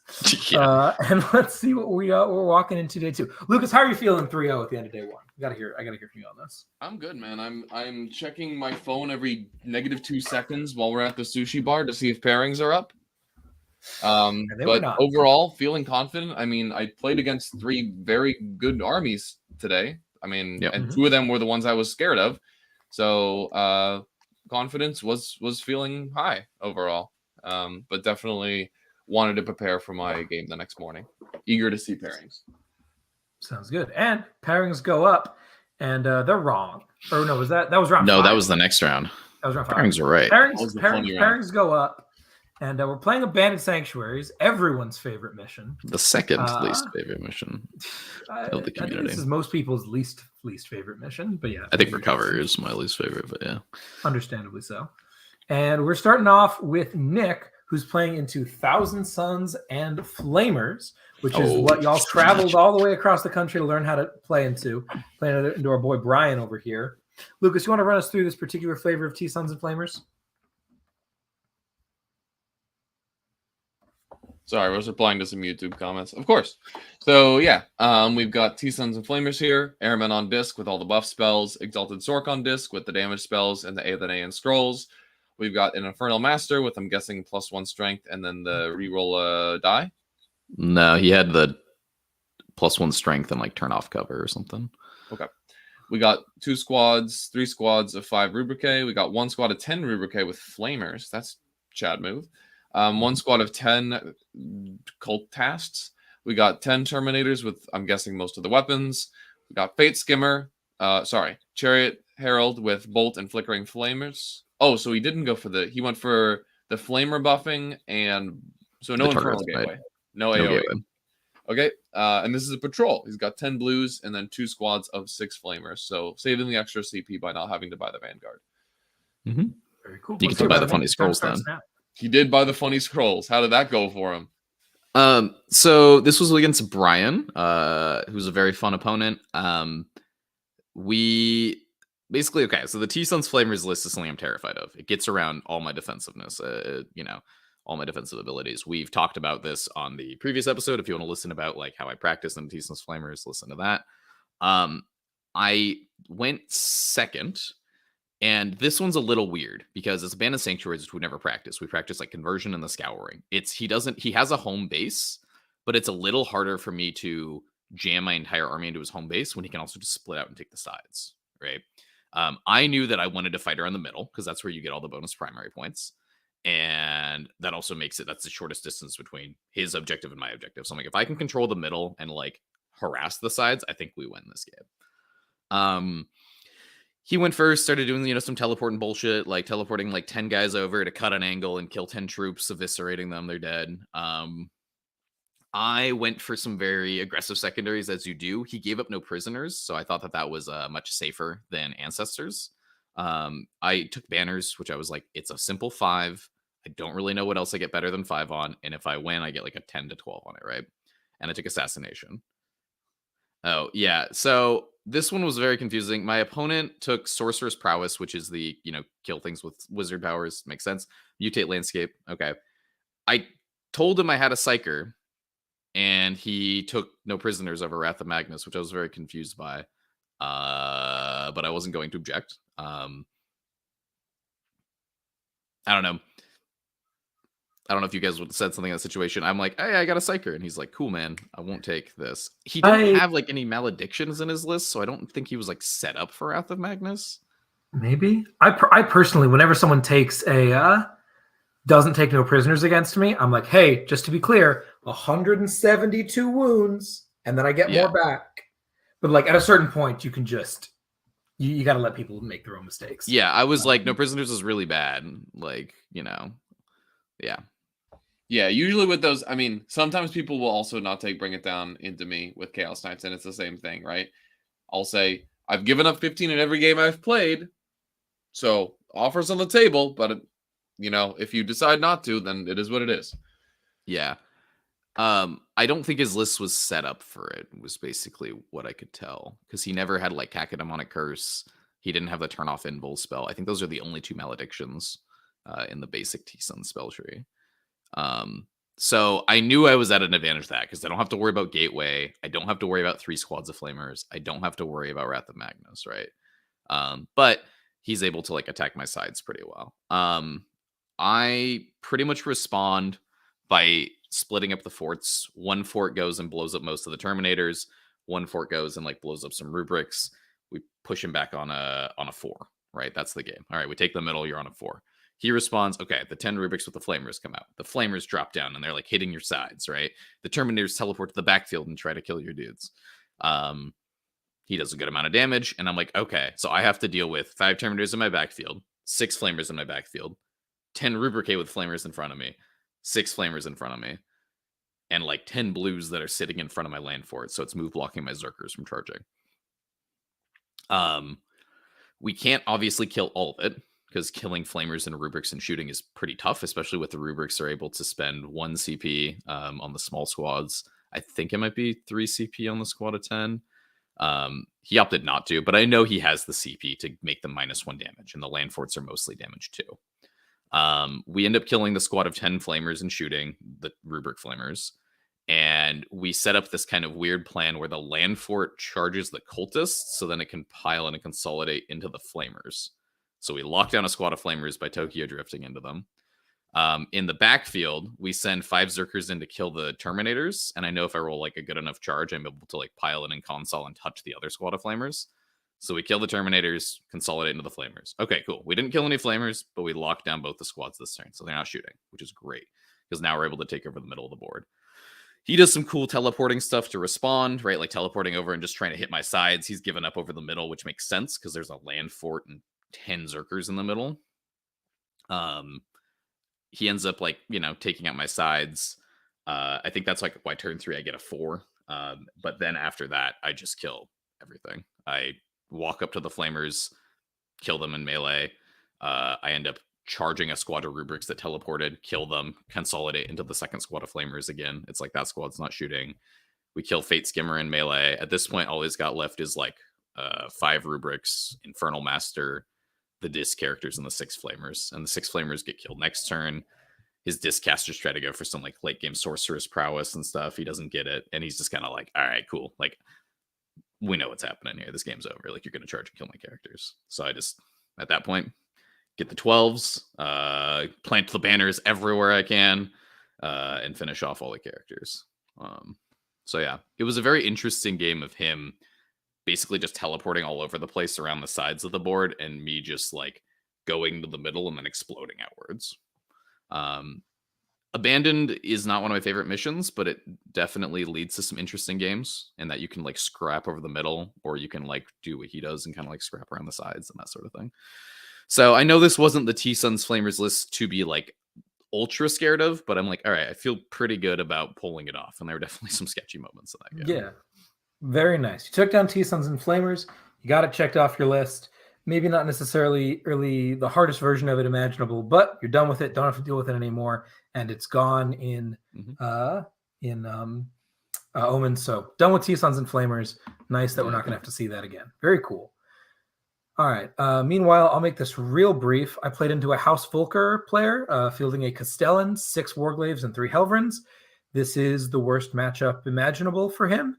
The only thing that I would like to direct your attention to is his no prisoners count. This was a new record for me. I gave up 3 points on no prisoners. Yeah. So that Hilarious. Yeah, that was not his best day. I went first. Steelers hemmed him in, told him to stay still. He moved forward, shot a little bit, couldn't see much. We were playing on Cathedral Table. And then I dropped in and killed 6. I finished off 1 in combat and then shot and killed 5 other armigers. So he had 3 armigers and a Castellan. And then turn 3, I killed the other 3 armigers and wounded the Castellan. And he scooped. Yeah, not a good mission for him at all whatsoever. All right. And that brings us down to Lucas's game 4. This is the one I was real excited to see. Lucas is playing into Custodes, and a pretty straightforward Custodes list, so I trust myself to read this one. He's playing Emperor's Chosen, as we so often do. He's got Trajan with the Warlord traits. They got the Bite Cap with the 5-up Feel No Pain and that redeploy. And then we've got 2 squads of 3 Sagittarium, a squad of 5 Sisters, and 3 squads of 5 Meltabikes. This dude does not like vehicles, and he's coming for you. Yeah. Tell us how this went, Lucas. This is definitely a scary match on Abandoned Sanctuaries, right? Because I can't get commandos into the midfield early. That's thing number 1. And thing number 2 is the Salvo Bikers will quickly annihilate all of my highest damage units into him, which is the Pigs and the Rigs, because of AP2 and multi-damage. I really need them to stay alive. So luckily I went first, ran my army forward into a midfield forest and said, what you gonna do about it, my dude? And he shot in. His turn 1 shooting phase was a little worse than average, and he brought down 1 rig and got the other one to mid-bracket. So I rolled a little hot on my 6-up invulns, and he rolled a little bit poorly on the wounding on 4s. So, but yeah, I mean, he's got 16 missiles, so he should probably get more than 5 through on me, and he got 5 through on me, which was, yeah, definitely lucky for me. But it is what it is. The next turn, I catapulted my entire army into the deployment zone. And decided to kill everything that wasn't a biker, because Custodes do count as 2 wounds, but their only obsec is the stuff that's not bikers. So I decided to kill everything that wasn't a biker. So first thing that went was Trajan, my first activation. Purple Pig Squad obliterated him, just completely eviscerated. I mean, 2-up armor.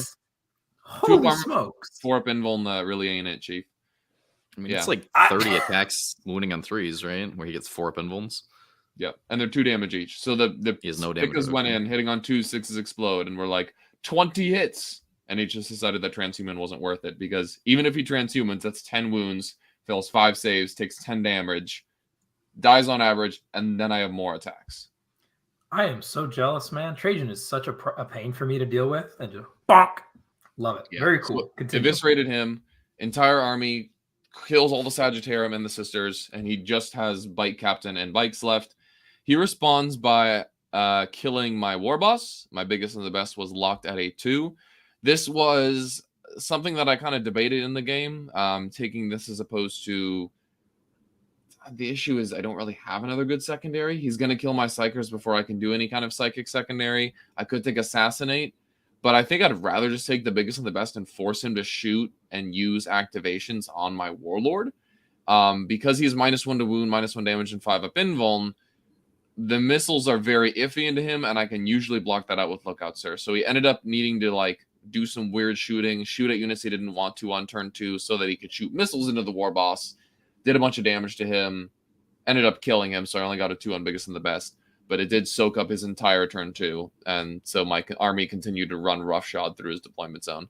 As you can see, his primary was very rough, and the secondaries weren't amazing either. His plan was more or less to kill me, which would have gone very well if his turn 1 hadn't been such a whiff, and if he had gone first. I also do have to admit that my dice were insane this game, and his definitely abandoned him. I mean, Mitch is a great guy, but I frankly don't feel bad. He's playing Custodes, and I've gotten 4 up invulned by them way too many times, so I don't feel bad. But yeah, when things happen like 2 pigs killing 3 Custodes bikers on an interrupt, it's a little goofy. Like Storm Boys, every time they were activating, were killing like 3 bikers. And I'm like, this is just ridiculous, man. You can't make a 3-up or a 4-up to save your life. So yeah, his army was melting very quickly. But good game to Mitch. He definitely did everything in his power to try to get back into the game after a very rough start, and the dice just told him no. So yeah, as far as secondaries are concerned, yeah, I understand your thought process here on tanking some activations, but like the alternative has to be what, tied? Because isn't tied to a turn on this mission? Yes, the issue is the 6-inch exclusion zone, and we're playing on abandoned sanctuaries. Oh, I forgot So about everything that. important is happening in the exclusion zone. Gotcha. Which is why I did not feel so great about it. Okay. Is that R&D style, or is that just from the center? 6 inches from another table quarter. Ooh, okay. Yeah, no, that's not. Yeah. I was thinking it was just from the middle, so you could be doing it on the object. No, that's... If we were playing Arcs, Green Tide is going down to a 3-inch exclusion zone, so you can...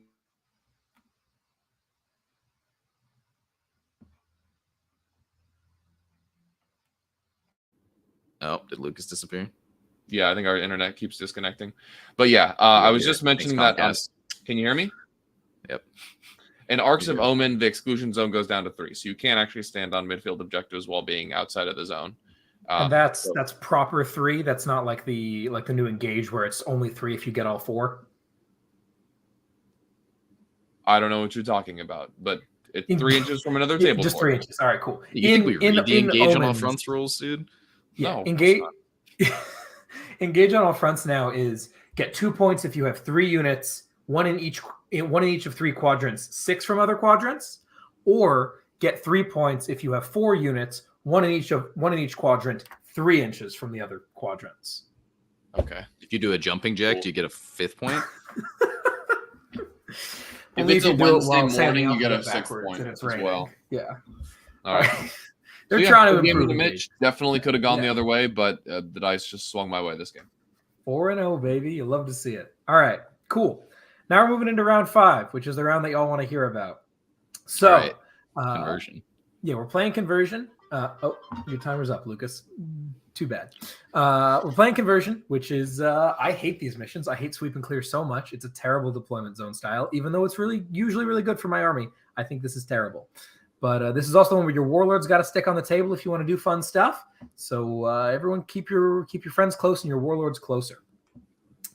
We're going to start off with our boy Nick.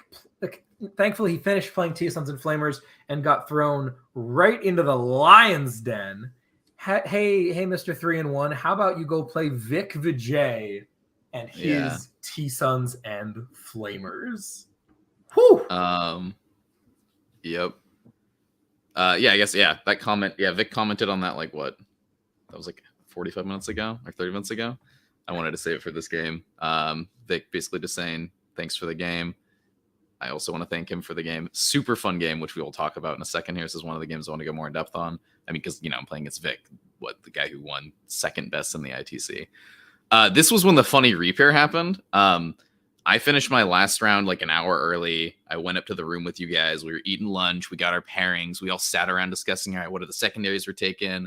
Like thinking about terrain, walk down, look at my board. All right, this is how I'm going to set up against the 8. I was up against, I think, 2x9 LEVO warriors and 2 harpies, which for those who don't know, big bricks of stuff and monsters get ripped apart by Votan. So Particularly when their auto win. durability comes in the form of transhuman. Yeah, which they don't even have anymore. Oh my god. They don't have it anymore. I'm going 4-1 for sure, right? Yeah. I mean, that game might have been tough. Like, I have no idea who that was, like, the caliber of the player I was up against. But on paper, like, I have a huge disadvantage against that, right? You were going to play that. I was going to play, like, 11 Chain Cannon Chaos Knights. Spooky. And Lukas was going to play Borkan Tau without a Crisis Commander. I really was looking forward to seeing that. So the repair was certainly interesting. So all these people started running around near me. I'm like, why is everyone moving around? And some dude like running past me is like, dude, they repaired. It just disappears. And I'm like, they've been yelling stuff on the mic all weekend and they don't yell that they repaired. So I show up to my table. Everyone's confused. And I see who I match against. I'm like, oh, no. Refresh. This is a mistake. No, it's Vic Vijay down in the 3-1 bracket with the T-Suns Flamers list. Lucas, you want to take us away with a very strong T-Suns Flamers list here? Sure, man. So we got Airman on disc with the Bust Spells and Zinja's Firestorm. We've got an Exalted Sorcerer on disc without the funny scrolls. He's got Unprolific Crystal and the damage spells. We got an Infernal Master with +1 Strength and Glimpse of Eternity. 4 squads of 5 Rubric, 2 squads of 5 Rubrics with Flamethrowers, 1 squad of 10 Terminators with all the fixings. We got a Harriet on Herald. Herald on Chariot with the 2 damage spells. 2 squads of 5 Flamers and a squad of 3 Flamers. So 13 Flamers, 30 Rubrics, 10 Terminators, and the 4 characters. Yeah. So this is Conversion, which is luckily one of the missions I practiced. I've played this a few times. I've played trying to play defensively. You can't do it, right? Because T-Suns take Wrath of Magnus. They take Mutate. They take Wrath of Magnus, Sorcerer's Prowess, and what's the other thing? Mental or Warp Ritual, right? They could also take Mutate, which Vic opted to this game. He ended up taking Mutate, Sorceress, and Wrath. That's a secondary game you can't really contest by sitting back. So you end up having to take something like No Prisoners or Ancestors, and then Assassination or Grudge Match, and then probably, I don't know, something like Banners. It's really hard to take a Psychic secondary into T-Suns because they have a stratagem to combine the power of 2 wizards and deny you on 3d6. So quite hard. I went first, luckily. I got the Defender and went first, which is pretty good. But we were playing on the Sisters board, which for those who don't know, this is a board that they revealed at LVO just the morning of. And it is a very cool board. Looks very nice. It is the densest board they've ever designed. It is 3 pieces of force floor blocking terrain, 2 of which that are humongous and very tall. So it is very, very strong for a shooting army or a defensive army very strong for a melee army or a defensive army playing into a shooting army. It's like impossible to cut angles on it. You pretty much have to drive straight at them and touch the terrain, which you probably aren't tall enough to see over. So you have to have some sort of melee on my list. Luckily, I have 15 Berserkers because, I was expecting people to be hiding.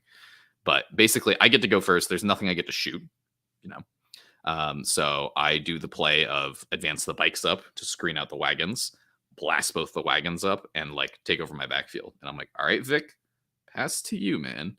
Let's see how you can get out of this puzzle. I knew, I know T-Suns rules pretty well, and I knew, I had a good idea of how I thought he would respond. I didn't quite fully appreciate what some of his tech choices would allow him to do. So for those who aren't aware, the Umberlific Crystal, it's a very strong relic. It's once per game in your command phase, I believe. You tell an infantry unit within 6 inches of the bearer or the bearer to teleport, and then they show up in the reinforcement step of that same turn's movement phase. So normally, the Exalted Sorcerers on discs are cavalry, which means they can't teleport, right? They can't be crystalled if another unit has it, because they're not infantry. And they can't use the teleport spell that Cult of Duplicity has, because that's infantry only. But since the crystal's on the sorcerer, he can teleport himself, which is very cool. So Vic was able to teleport the Herald with the demon strat, cut an angle, right? Use like a ruin to block off line of sight to the bikes and like snipe one land fort. Sorcerer comes in, same thing. And then he uses the Cult of Duplicity spell in the psychic phase to drop the Terminators in, and the Sorcerer like sidles up against the wall to also get a smite. So he's able to get 3 smites, what is it? Bolt of Change, and then he gets that Bolt of Change, which allows him to then have Ahriman cast Bolt of Change again and Zinja's Firestorm. And Doombolt, which is pretty big from the Exalted Sorc. So he gets 3 smites, Doombolt, 2 targeted smites, another weaker targeted smite, and then he can like plus D3 mortals to one of those with a ritual. So he ends up, it's pretty swingy. That's kind of what I have to bet the game on. Like he starts a psychic phase. I guess another thing he did here in the movement phase that was very smart. He could have just done that and like chilled, but he's like, I recognize what you're doing. You're putting your whole army in my face. I'm going to respond with my entire army. Because he's like, I know that you'll be able to shoot me now, but my goal is to kill that land fort and kill the Zerkers inside. And then you have 1 land fort with 5 Zerkers inside, and they cannot kill 30 rubrics and 10 like Scarab Occults and all my characters in one turn. That's impossible. So everything comes out, everything touches cover where it can. It gets like good smites where needed. It gets like lines where needed. Like he's got lines of sight like lined up into the like where the Berserkers could come out, so he can like very much like kill those 10. And I mean, that was 100% the correct call. Like respond with pressure. He ends up immediately perilsing with Fate Scammer. Rerolls it, gets it. But I'm like, oh man, dude, there's like, that was what I needed. He gets like a 1 from the first Bolt of Change damage. And we're like, okay, down to 15. And then he like double cast Bolt of Change with Ahriman and gets like 5 or 6 mortals. And I'm like, well, there's the other side of the coin. And then I think Ahriman like fails Zinch's, and then he rerolls it and gets like the natural 9 maybe, and he gets like another like 4 or 5 mortals. And I'm like, oh man, dude, this is the side. This is not what I want at all. So he very easily kills the first fort.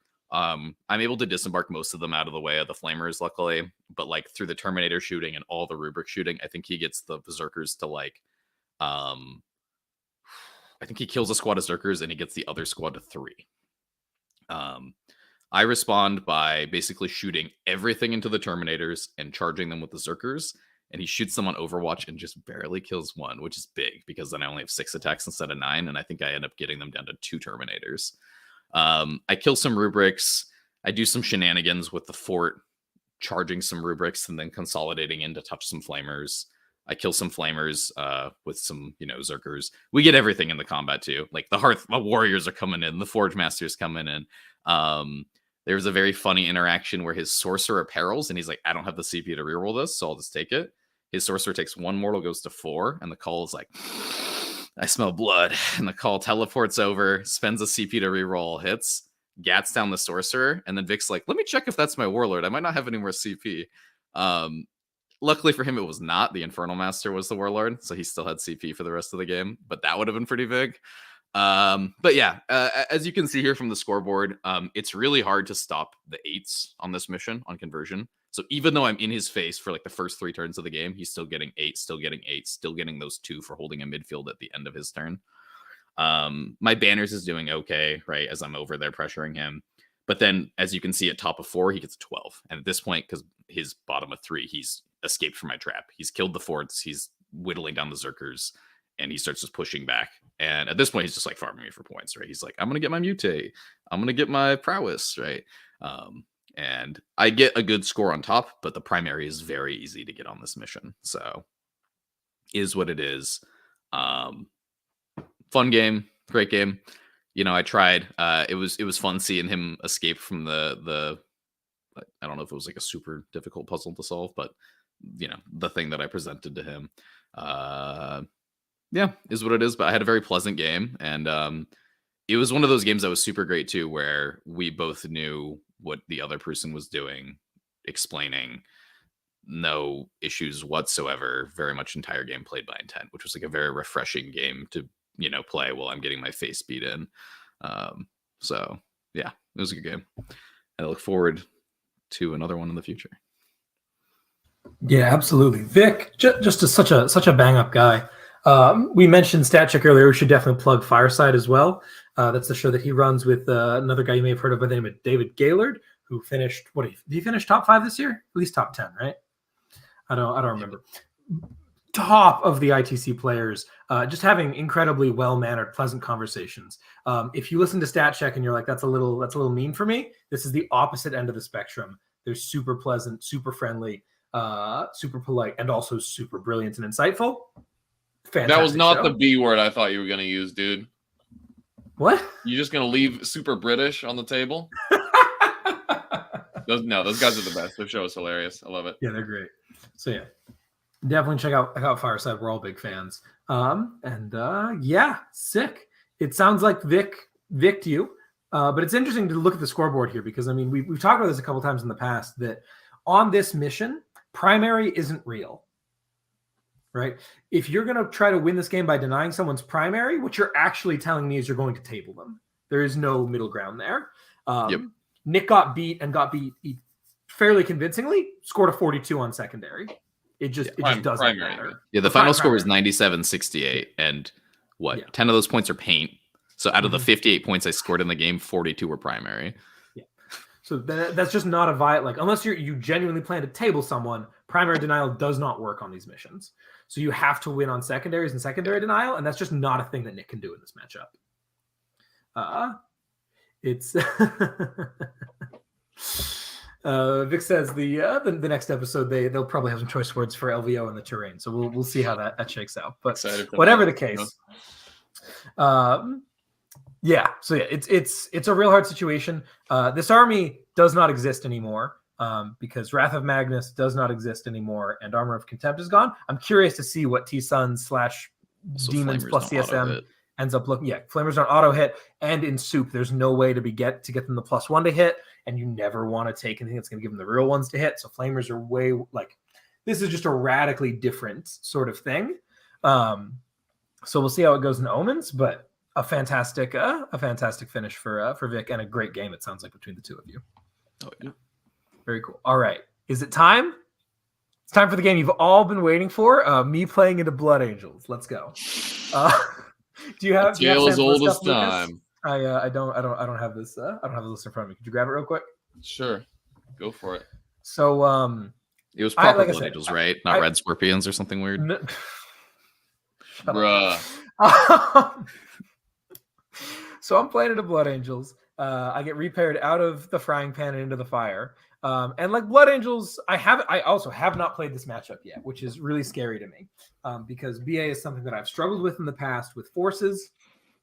The GSC is a very different thing, but in general, piles of 2-up AOC are an issue. And this is Sam Procopio, who is from Team Canada. So he, as it turns out, kind of knows what he's doing. Walk up to the table. This dude is super friendly. He's a Canadian, shocker. We're having a good time, chatting it up. I know what all his stuff does very well. I just haven't played into it. And he's like, yeah, so my main practice partner plays GSC. So I've repped this about 30 times. And I go white in the face. I'm like, oh, well, that's interesting. That's not great. We'll see how this goes. You got the list up, Lucas? Yep. Because it's a little bit weird. So pay attention to the details. We got a Jump Pack Chapter Master, not Dante, mind you. Jump Pack Chapter Master of the Blood Angels. Why is that allowed? Anyway, he has no OBSEC within 6 of him. He himself goes out OBSEC to friendlies, and he's a Soul Warden. We got Lamartes. We got a Sanguinary Priest with Selfless Healer and Armor Indomitus. 2 squads of Incursors, 1 squad of Intercessors. This is a battalion.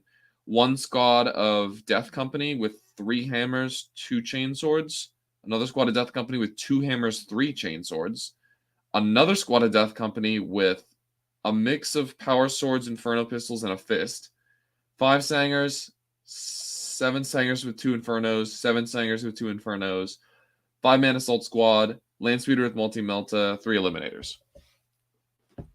Yeah. So kind of some funky. things that are in there. Banner. Yeah, no banner. No banner. That's interesting. Which is weird. Only 17 Sangers, 775. The Death Company are an interesting configuration. A lot of pistols to go around. And he takes 3 troops, but none of them are infiltrators. Yeah. And I'm like, what are you doing, dude? Interesting. Like, You know what you're doing. I trust you. And then what he does take that I think is super smart is that he put the armor in Dominus on that selfless healer. Yeah, that's good. Because that dude dies like a bitch often. Yep. It's one of the quickest ways to make the Blood Angels matchup go a lot quicker is Kelermorph, Sanctus, whatever you got, targeted smites, poof, he's gone. And now that he's gone, Very we're good. classic, dude. Exactly. Because then the Sangers get way less durable.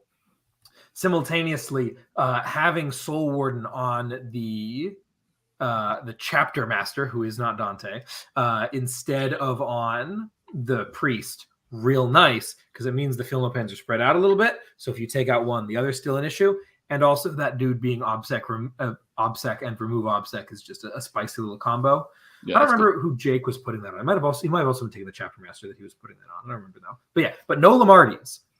Or is Lamar? No, he's got Lamartians. Lamartians is in here. He has Lamartians. Yeah. Sorry. So it's interesting. All right. So what are we gonna do here? I'm very scared. And then he gets to be defender, or makes me. We're playing Orc table, so I don't even remember who went first. I assume that was me going first, trying to shunt over to his side. Yeah. So that was a mistake. Wow. Interesting choice, Tyler. So the box, maybe it doesn't matter. The box ends up slightly on his side of the objective, just down the diagonal. We each throw our L's on our respective secondary objectives, hide behind the big wonky thing on our home objectives, and the box is in the middle. This is almost, this could be preset terrain and you wouldn't know.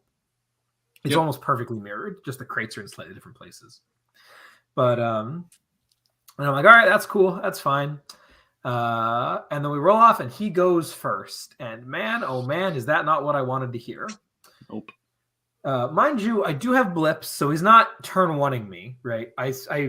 Because I've done this song and dance a lot of times. I'm positioned so he can literally not charge me turn one, whether he Forlorn Furies or not. Decides against it, and he's like, all right. And I'm looking at this. I'm like, all right, where are we gonna excavate? And I decide to excavate that L in the bottom right. My thought process being he's putting his eliminators there, trying to do fire and fade shenanigans. He's got 5 incursors there. I'm going to run over, blow those guys to Kingdom Come, and take that down and try to pull them in 3 directions at once. And we're going to be pretty good. I know that this guy is giving me very like tradey kind of vibes, and the Blood Angels list to me looks very tradey. It looks very piecemeally. It doesn't look like it's going to try to stat check you because he teched away from that in a lot of different ways. So he goes first and he's like, all right, cool. And then, and he starts moving stuff around, starts being real sneaky, just does a little bit, putting stuff ready to pounce a little bit later. And I'm like, this is great. This is going great. He's not even putting anybody on the center objective. And I'm like, all right, cool. I see what you're trying to do. I'll be ready for it. And then he stops and he's like, wait a second. What can hit me turn one? And I'm like, Steelers, demo charges from every angle squad. He's like, huh. Steelers don't kill Sangers, do they? And I'm like, no, they don't. Not even close. He was like, huh. And that one from every angle squad doesn't kill that much either, does it? I'm like, nah, I really want to hit you with everything at once. The from every angle squad can do some damage, but then they would definitely die. He was like, huh. And the demo charges? And I'm like, it's a little bit of damage, but it's not a ton. He's like, huh. So what happens if I park my entire army in the center? And I'm like, that's what I thought you were going to do. And he's like, okay, let's do that instead. And we, kind of turn back the clock a little bit, throw it, and he throws his whole army on the center, right where you can see it right there. And I'm like, oh shit, that's not what I wanted to see. That's not what I wanted to see at all. But I'm still thinking, all right, he's gonna dogpile the center. I'm gonna get a whole bunch of exposure. I'm gonna blow those dudes to Kingdom Come. If I kill both squads of Sangers, both squads of Death Company, and I leave him with 5 Sangers, 5 Death Company, and characters, and maybe some incursors, that feels pretty good. This is where the problem starts. That this dude has played their GSC so damn much. He knows all of my ranges, right? And he knows how to screen from behind walls, and all the terrain is perfect for it. He sets up, and he fully screens me. I could not drop anything but a 3-inch squad in range to actually set up exposure lines. And in doing so, they would get auspex by the Chapter Mastered squad. And I'm like, oh no. Sorry. So my top of 2, I do exactly what I did against Anthony. I pull all the way back and say, you literally cannot charge me. You have one squad that if they hit like a 5 on their advance can go touch my objective and steal it from me. That doesn't matter because that squad would immediately die. And again, like I said, primary in these games isn't real. I'm just not concerned about that. The Steelers run up and they do R&D up there, turn 1. And this is fine. He's not coming over here. It'd be like a 9-inch charge. He does drop in. He's got 5 Assault Marines. I don't know if that got mentioned in the list somewhere, but he drops his 5 Assault Marines over at the Steelers and just goes for an 8 at a deep strike. And I'm like, all right, dude, it's fine. Do your thing. Would have been funny if it happened. But yeah, but he has zoned me hard. I bring in as much stuff as I can and try to set up what few angles I can, and my bikes are a little out of position. And I also had to spend 2 CP to redeploy my blips because I wasn't willing to sacrifice an entire character to this Blood Angels army, partially because it would just give him a lot of free movement. Or actually, no, I think he would have had to shoot it. But I was like, I can't. I would have had to throw away my Primus, the Banner, or the Sanctus, and I just couldn't stomach that. So I spent 2 CP to redeploy the blips, which is admittedly just evidence of not great positioning on my part. I should probably have the blip set up such that I have a wall to get behind on it, but it's just kind of how it goes sometimes. And this is where I realized my massive mistake, which is that I excavated the wrong building. That bottom L, really funny to excavate because it messes with the eliminators. But if I excavate that middle building, I don't need exposure to turn off his cover, and the +1 to wound is what it is. So it's not the end of the world. But he's got cover because I didn't excavate that building. And I then proceed to ask my dice, hello, would you like to roll well and remove some things? I know I'm not giving you perfect stuff, but I need you to bail me out here a little bit. And my dice said, no, you silly boy. Stop it. Stop it. And I killed in total 2 Death Company and 6 Sangers. That was my drop turn. Ruh-roh. Yeah, there was not a game to be played after that. Yeah. Yeah, so he ran straight through me and tabled me. And that's just how it goes sometimes.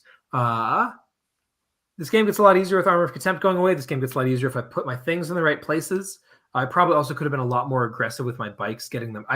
This is a thing that I run into. The bikes are so damn fast moving 14 that I very often am like, they just get where they need to go. And then I don't pre-measure stuff quite as much as I should have. Those bikes are too far back on the bottom left. They should be like 7 or 8 inches further up where they're still not getting realistically charged. And even if they do get charged by 1 unit, that unit then dies.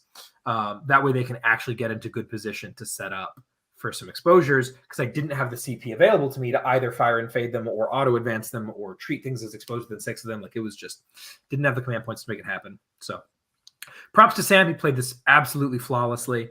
And I was real annoyed because I got my butt kicked. So ended up 3-2 at the end of round 5. And now, for the moment that you have all been waiting for, you've been staring at that thumbnail, looking longingly all week. Lucas Troller gets the repair, and what were you paired into initially, Lucas? The Borkan. Into the Borkan, and you are no longer playing Borkan. You are playing Tyranids of the High Fleet Kraken variety. Piloted by whomst? Piloted by Jonathan Lennon. Who's this up-and-coming player you may have heard before. No, it's time for Lucas Troller versus John Lennon. All right, I'll walk you through the Kraken list because we know what this is.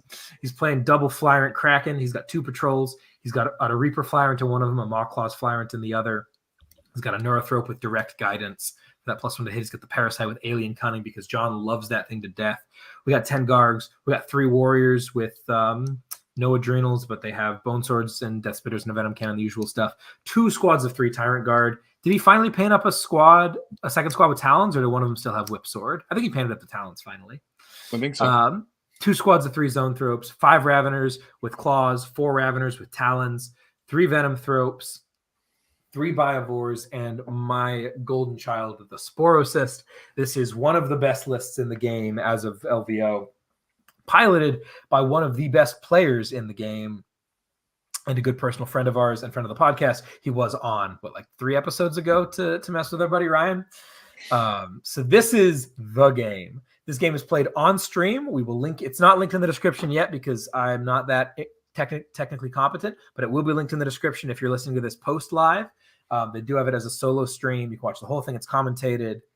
And this is the game. Lucas, before this game gets started, how are you feeling seeing the repair into John and seeing that it will be played on stream on the big stage? Yeah, so I mean, I get my initial pairing during lunch, and I'm thinking about all the nasty things I'm going to do to, because I've already gone second against Tal, right? So now I'm due to go first because that's how dice work. So when I go first and kill all this man screening and then tag his entire army, and he malds that turn 1 charges are OP, I will feel a certain deep-seated satisfaction and will enjoy my life, because that's totally how it was going to go, right? Yeah. And then I get the, well, I don't get the repair. I didn't know what's happening. I'm trying to find my Tau table, and everyone's running around like Nick was describing, right? And I'm like, what's going on? There must have been a repair. So I look down, and I'm no longer paired against that man. So I'm like, okay, I need to go figure out where my next table is. And I'm like, oh, I'm going to table 10. Let's just go there and figure out my matchup when I get there. I go to table 10 and I sit down, and then I look up at the stage, and there's a certain Art of War man's, and he's ready for me. He's like the, I don't know, what do you call that? Like he's like this. Lucas, This is such a good image. come forth and fight me. I love my light just being right in the way. Yeah, let me pull it on the slides. Get that step a little bit to your right. Yeah, there you go. Yeah, a little bit further. Perfect. This is right so there. haggard, guys. There we go. This is Lucas, great. come forth and fight me. And he's on stage just like this. He looks like he's 12 feet tall, you know? Rah! And he's like, fight me, bro. So yeah, that was my introduction to the repair. And yeah, so now I'm fighting Tyranids on conversion. Definitely a spooky game. One in which I amazing. Fred So, Fortman yeah. says, touchdown, Jesus. My secondaries are much better than John's, and I have to assume that this is going to be a blow for blow primary game, like Nick and Tyler were saying for their games. Games of conversion are either like one player blows the other one out on primary, and that's the reason they won, or it's like 40 plus to 40 plus. So assuming it's going to be a close game, I have to try to pick secondaries that give me the best chance to beat John in a close game scenario. So I have to imagine I'm going to get a lot of no prisoners. Get the good bits is also pretty solid. And then Green Tide was my last one. This was the one that I thought was a little bit iffy. I could have picked Assassinate. That's going very all in on a more aggressive kind of game. Although he does have like 3 characters that kind of like being used aggressively. The 2 tyrants and the parasite. Other options were like biggest and the best. That definitely spooked me though, because I know that John is comfortable playing like a very slower paced game where he uses tyrants to trade, and then maybe he like swoops in later and kills the war boss on turn 3 or something like that and denies a bunch of points, because the Reaper Tyrant is very good at killing my -1 to wound war boss. So I end up going with Green Tide. I assume that I'm going to have at least 2s for most of the game, and I feel like a steady trickle of like between 9 to 10 points pretty reliably without having to really think that hard is much better than having to freak out about getting Assassinate points or getting my war boss sniped. So that's what I went for. John went for no prisoners. They're very smart. Interrogation, again, very smart. I have characters that want to get right up in his face, and they have low leadership, and command points are very premium for him. So that is like the most auto-take secondary ever. And then Raise the Banners High was the last one. I think this was a bit of a mistake. Obviously, it was a mistake now that everyone has seen how the game went. But yeah, Banners is very all in on a go first strategy, and even if he goes first, it's probably not going to be any more than an 8. I think Assassinate is much safer. It does, you know, kind of for the same reason I took Assassinate. It can be a little bit scary having to rely on your opponent to come toward you for points, but that's more or less what orcs are going to do most of the time. And John isn't going to win this game without killing at least 2 or 3 of my characters. So I think Assassinate probably would have been actually the right call here. The rigs alone get him a 6. There's no way the rigs are alive at the end of the game if John is even in it. Zagstruck is a character. The boss is a character. Do you only have the 4? I've got 2 No, you have more the trucker boss. You have 5 whole characters.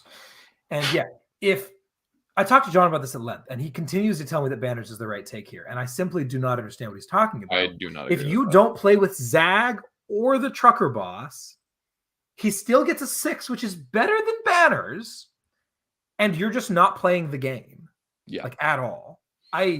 I'll admit that Banners would be much better if John went first, right? Because he probably would have gotten 3 banners up, and I would have probably only torn down 1 of them on my turn. But yeah, I just feel like Assassinate is the more reliable play. I mean, I very rarely will go any number of games without losing at least like 3 characters. So Yeah. So some interesting secondary dynamics. This game, like Tyler mentioned, is now available on the Frontline Gaming YouTube channel. It is its own YouTube video. So you don't even have to go into the live game and find it anymore. They've all got everything separated out, and they've got some nice commentary, and they've got us mic'd for 60 to 80% of the game. So you'll be able to hear our thought process as we play. So yeah, I ended up going first, which was a big deal. Why is this a big deal? It enables me to try to turn the game into one in which I win by primary. Because remember, there's two win conditions for me. Either I blow him out on primary and it doesn't really matter what the secondaries are, or we go blow for blow on primary and I try to beat him on secondaries, which I also feel fairly confident doing, given that my secondaries are a little bit better than his. So I go first, drive my whole army forward. He can do a whole bunch of Reaper Tyrant shenanigans to jump into my army, kill a unit, and jump out, but that would probably put him in charge range on turn 2. So he responds by just kind of reestablishing the screen, using as little as possible to screen, and hopping on one objective with some. I think I wasn't on his objective, so it was 2-2. So he definitely wants to put me on an 8, and he does. And then he reestablishes the screen using Spore Mines and Tyrant Guard. And so now I make the first, most important decision I have to make in this game, which is whether or not to WOG on turn 2 or turn 3. I decide that John did not put forward enough material for me to actually want to WOG on turn 2.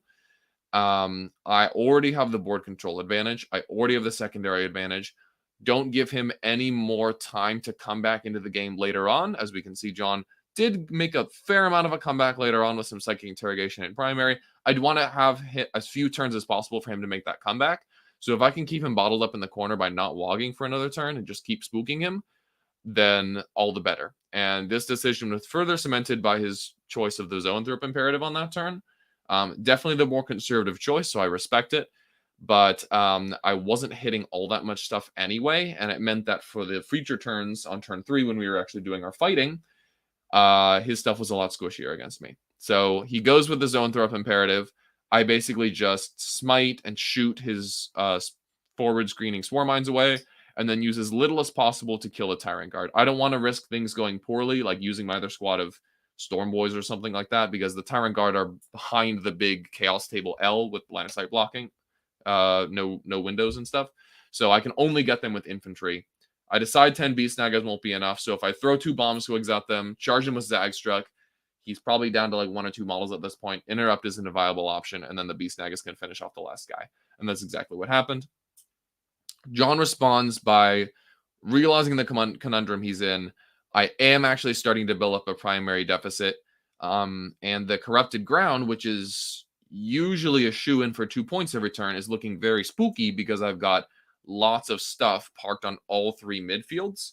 So he decides to make a concerted push and start heading toward my safer objective, the one that's closer to my DZ in the upper. If I'm in the lower left corner, that was my DZ. My upper left corner objective, where I'm getting the good bits with the 20 Gretchen and 5 Commandos, he decides to start making a push for that objective. So he positions the 2 Tyrants toward that flank, sends his Raveners in to kill some Commandos, sends a whole bunch of stuff. I think it's 1 squad of Tyrant Guard, 1 squad of Venom Thropes. They kill Zagstruck and those boys that are hanging out in the ruin. So now he's reestablished the screen, but now he's actually got some real material in line. He's got 5 Raveners with Catalyst, 3 Venom Thropes, 3 Tyrant Guard, and the 3 Warriors on the lower right objective. So he's actually put some real material forward, and now it's turn 3. So I figure if I WA now, I'll have the benefits of the WA for turn 3 and 4, which is going to be where most of the important combats are happening. So let's just go ahead and take care of it. I WOG'd, I set up a fair number of interrupt blocking plays, and just generally tried to line up the correct units into the right targets based on, who had invulns and who didn't and all that kind of stuff, who had how many wounds. End up picking up the Warriors and the Raveners down to 1 model, and the Venom Thropes, another squad of Spore Mines, I think, and the squad of Tyrant Guard. So his entire wall of stuff he's screened with is now dead, and he has the same issue. As you can see, he put forward a bunch of material, and he still ended up on a 4 at the end of that turn.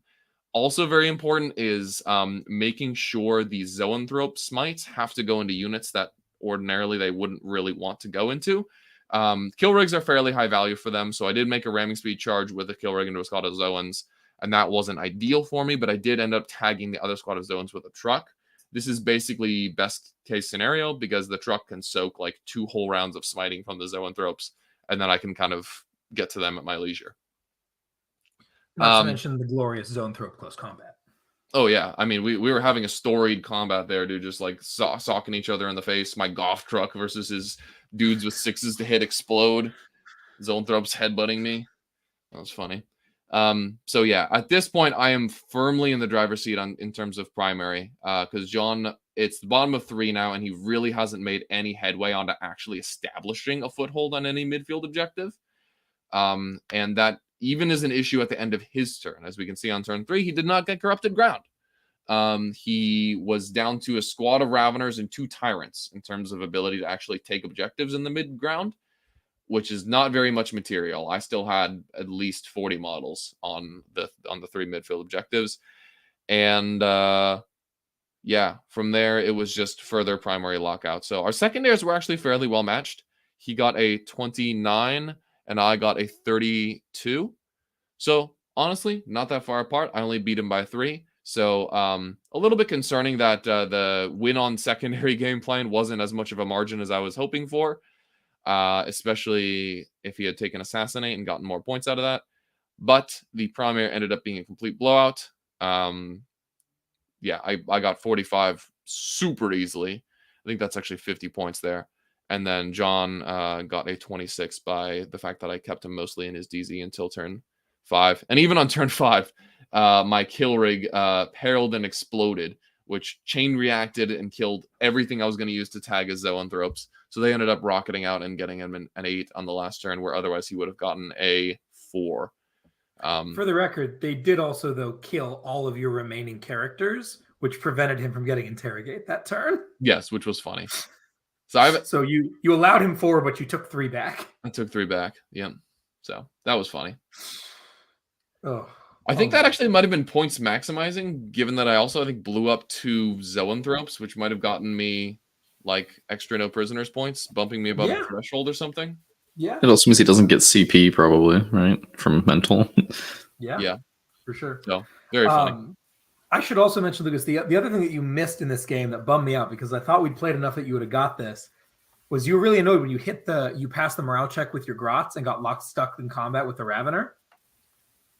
Break coherency, dude.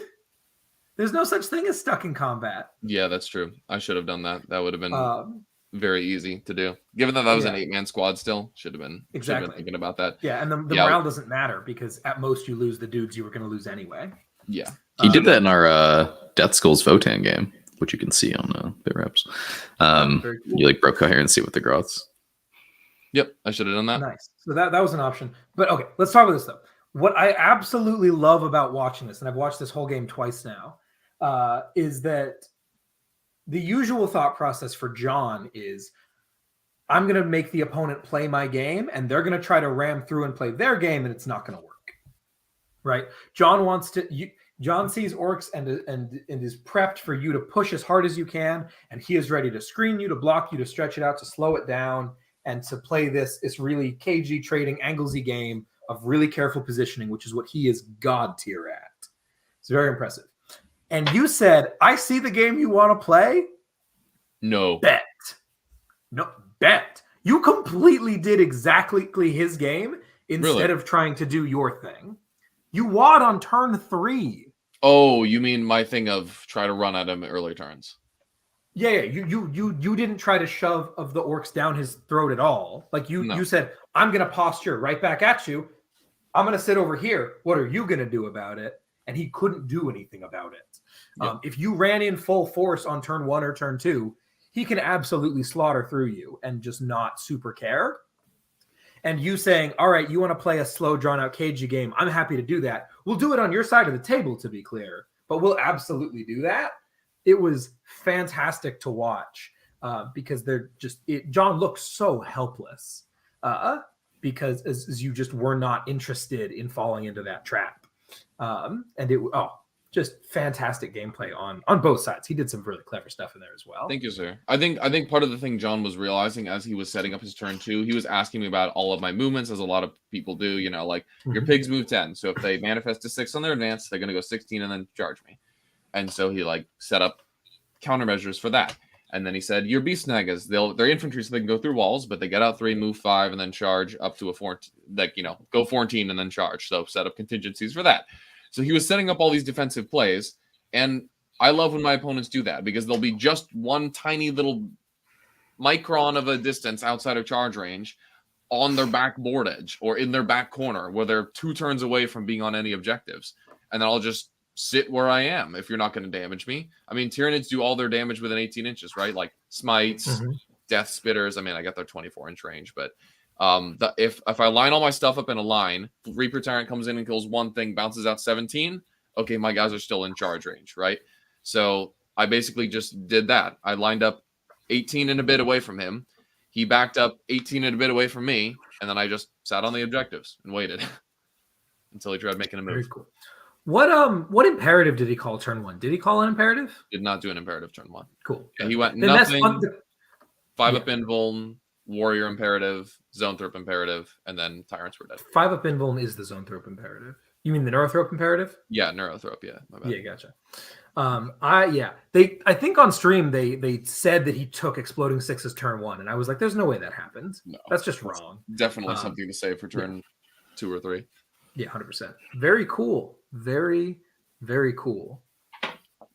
The one thing he tried to do to get back into the game was use his tyrants on turn bottom of 3. Yeah, bottom of 3 to try to kill the rest of the damage I had left. And he, I don't think Tyranids have any fight last other than Venom Throps, right?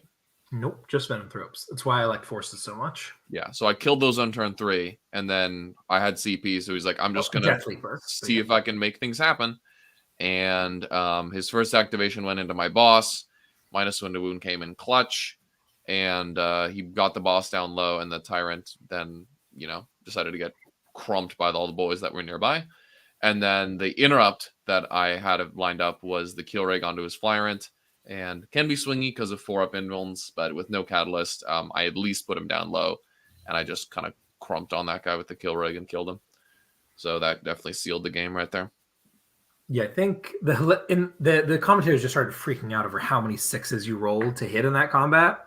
Because when you hand in the saves, you're like, oh, this guy's so dead. Like, why is this risky? And then you're like, wait a sec, he handed him more saves than he had attacks. Okay. Yeah, that's Troller classic, dude. The funny dino getting 6 hits out of 4 attacks. You'll love to see it. Squid. Very cool. All right, sick.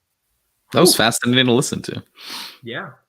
I've watched that game once, but haven't really heard the full breakdown yet. We're remarkably matched in terms of like the stuff we have, because he has like 4 melee trading units. I've got like 6. He's got 3 units of OBSEC. I've got 2. He's got some random stuff to go hold objectives. I've got a lot more, but yeah, it's roughly comparable in terms of the units that we have. So it was fun. Talk to me about your favorite unit in John's army, the Spore Mines. How were they impacting the game? This is the thing that I think was a little bit interesting. Sorry, you mentioned Spore Mines. I fell asleep. Yeah, so they are insane in this matchup because they're a free move blocking screen that you can deploy in your shooting phase. So yeah, they are really irritating to deal with. So it's just the way I tried to play around them was you know, the turns I'm not going in, I have a flamethrower. I have a couple different flamethrowers. I have some smites. I have random shooting that can actually kill them because they're just T3. So just thin them out so that, you know, the only Spore Mines that are actually doing damage are the ones that are coming from his backfield. And they don't move that fast at the end of the day. So they're definitely scary, though. They can be part of a really effective move blocking screen. And John did that really well on the first 2 turns, at least. Sweet. Oh, and do you want to mention? We got to give John a shout out here for some real good sportsmanship in this game. Definitely, yeah. On turn 2, I made a kill rig charge that I thought was going to block out the Hive Tyrant from landing, and then realized I had opened up the spot for the Hive Tyrant to land. So yeah, okay. Let me explain what's happened. The reason I wanted to block the Hive Tyrant from zipping over and killing my war boss was because A, that guy's ignores feel no pain, so he's very likely to just flatline the war boss. And then obviously that would deny me my WA and would deny me CP from conversion. So I was like not being super careful about measurements. And I'm like, yeah, 25 is like about here. So if I make a kill rig charge into your one spore mine that's still alive, you won't be able to land. And then I move I charge in, I make my movement. And then as I'm consolidating, I'm realizing like, oh, wait, I just opened up I was blocking you previously and now I'm not. I opened up a spot for you to land. And I was prepared to play it out, but John was an absolute gentleman and said like, dude, you should totally take that back or else this game's going to end. And I said, yeah, you're probably right. So I went ahead and undid that charge, which was very grateful to John for that because that would have lost me the game. So big ups to him for that. Thanks, dude. Very cool. It's the only way to play at the top. The only way to play at every level, but especially at the top. Yeah, just help your opponent out with stuff. 100%. Yep. Sweet. Well, there's round 5. So Lucas is 5-0, baby. Defeated. I am 3-2. Nick is 4-1. 3-2, baby. You're also 3-2. No, 3-2. I just played Vic, man. Oh, because you just played Vic. Yeah, sorry. I got so enthralled in the Lucas game. So we're both 3-2. Lucas is 5-0. As with last year, Lucas will be the top performer of TNG in Vegas. But let's see how we do as we move into round 6 on everyone's favorite mission, the Scouring. All right. So I'm 3-2, right? I just played Vic in the 3-1 bracket. Who we got in the 3-2 bracket? Are we gonna play against like Innes Wilson? We playing against Jack Harpster. We playing against Anthony Vanilla. Like, who's down there, dude? I don't know. I'm prepared for anything at this point. And we get my boy Sean. Sean's playing a pretty cool list. Talk to us about Sean's incredible demons list, because this is as baller as it gets. This is quite baller. Bellicor, Kairos, Rodigus, Shalaxi, Scarbrand. Need you hear more? Yes, you do. To finish the list, 10 letters, 10 demonettes. That's not important. Some backfill stuff. So unfortunately for Sean, I show up. I'm like, "What's up, dude?" His army was, painted very well, looked great. Very nice guy, but he was like, yeah, I'm playing Votan. I lose. I'm playing 5 Greater Demons. Like, let's just play and like have fun. And I'm like, yeah, you're probably right, man. We're playing the industrial board. We were just like, this was like a very relaxing last round. But it like just kind of goes to show how wild like opens can be, right? Like I go from playing I play like the captain of like one of the captains of like Xenos Petting Zoo. We end up going into like one of the previous like top 8s at LVO. Then we like, pair into like some just like chill guys. And then the second best player in the world. And then we get, Sean at the end here. Opens are very wild, very fun. You meet a very like wild mix of people. But basically this game was just kill his army, win the game. I went first, so I got to pick up a Greater Demon. He did some things. I picked up 2 Greater Demons. He did some more things. I picked up the rest of the army. That was pretty much the gist of it. The funniest interaction in this game was we were playing the industrial board, which is the one with the gigantic like hanger that's like 8 inches tall or something ridiculous. I like went to go to the bathroom and I'm like, yeah, man, you can move your stuff. Like, sounds good. And I come back and Kairos is like sitting on top of that. And I'm like, huh. I don't know if that's legal, but like, we know how this game's gonna go, so I'm not gonna be like a dick about that. Funny. Yeah, it's also funny. Yeah. So Kairos is like sitting on top of that, like, oh, hello there, pioneers, and he like blasts them out of existence from up top. And then I'm like, all right, so my Zerkers can touch with the disembark the bottom of this terrain. How far do you think they need to roll to go fly up there and beat Kairos to death? And he's like, I don't know, man, like a 7. Like it's like, 7 up, 1 over. I'm like riding on beams. We're like, sounds good. Roll the 7 with a reroll. Boom, they fly up there. Kairos is dead. Next turn, Scarbrand comes down, fails to charge. Big sad. And I'm like, well, I don't have the movement to come back down because I moved 5 and it's like 7 inches down to the ground. So I guess I get to the edge of the beam and then I have to roll a 7 to charge Scarbrand. He's like, sounds good, man. Roll an 8. They come screaming out of the sky and just hit Scarbrand with 20 attacks, and that's it. Yeah. It's a fun game, but this is like an auto win for Votan. The army is T8, T9 spam with like 4-ups, and I'm shooting him with hits, auto wound, lots of volume of shots at 2 damage. But he was he was a really good sport about it, and it was a great last relaxing game. And we ended up going 4-2 with Vegas. Very cool, sweet. All right, bring it on down to my finalist, who is also a baller. Lucas, you want to read us through this White Scars list that I played into, powered by Ruben Zhao? Sure. Yeah. So your opponent has a single White Scars patrol. He has a singular White Scars patrol. He told me he refused to play a battalion because he hates the troops, and he refused to play any other detachment because he needs every single CP for pregame upgrades. All right, I've already spotted a typo. You guys are going to laugh. It's going to be great. He's got 4 no Force Org slots. He's got an Apothecary, basic, with Bloom of the Plains Runner and Rites of War.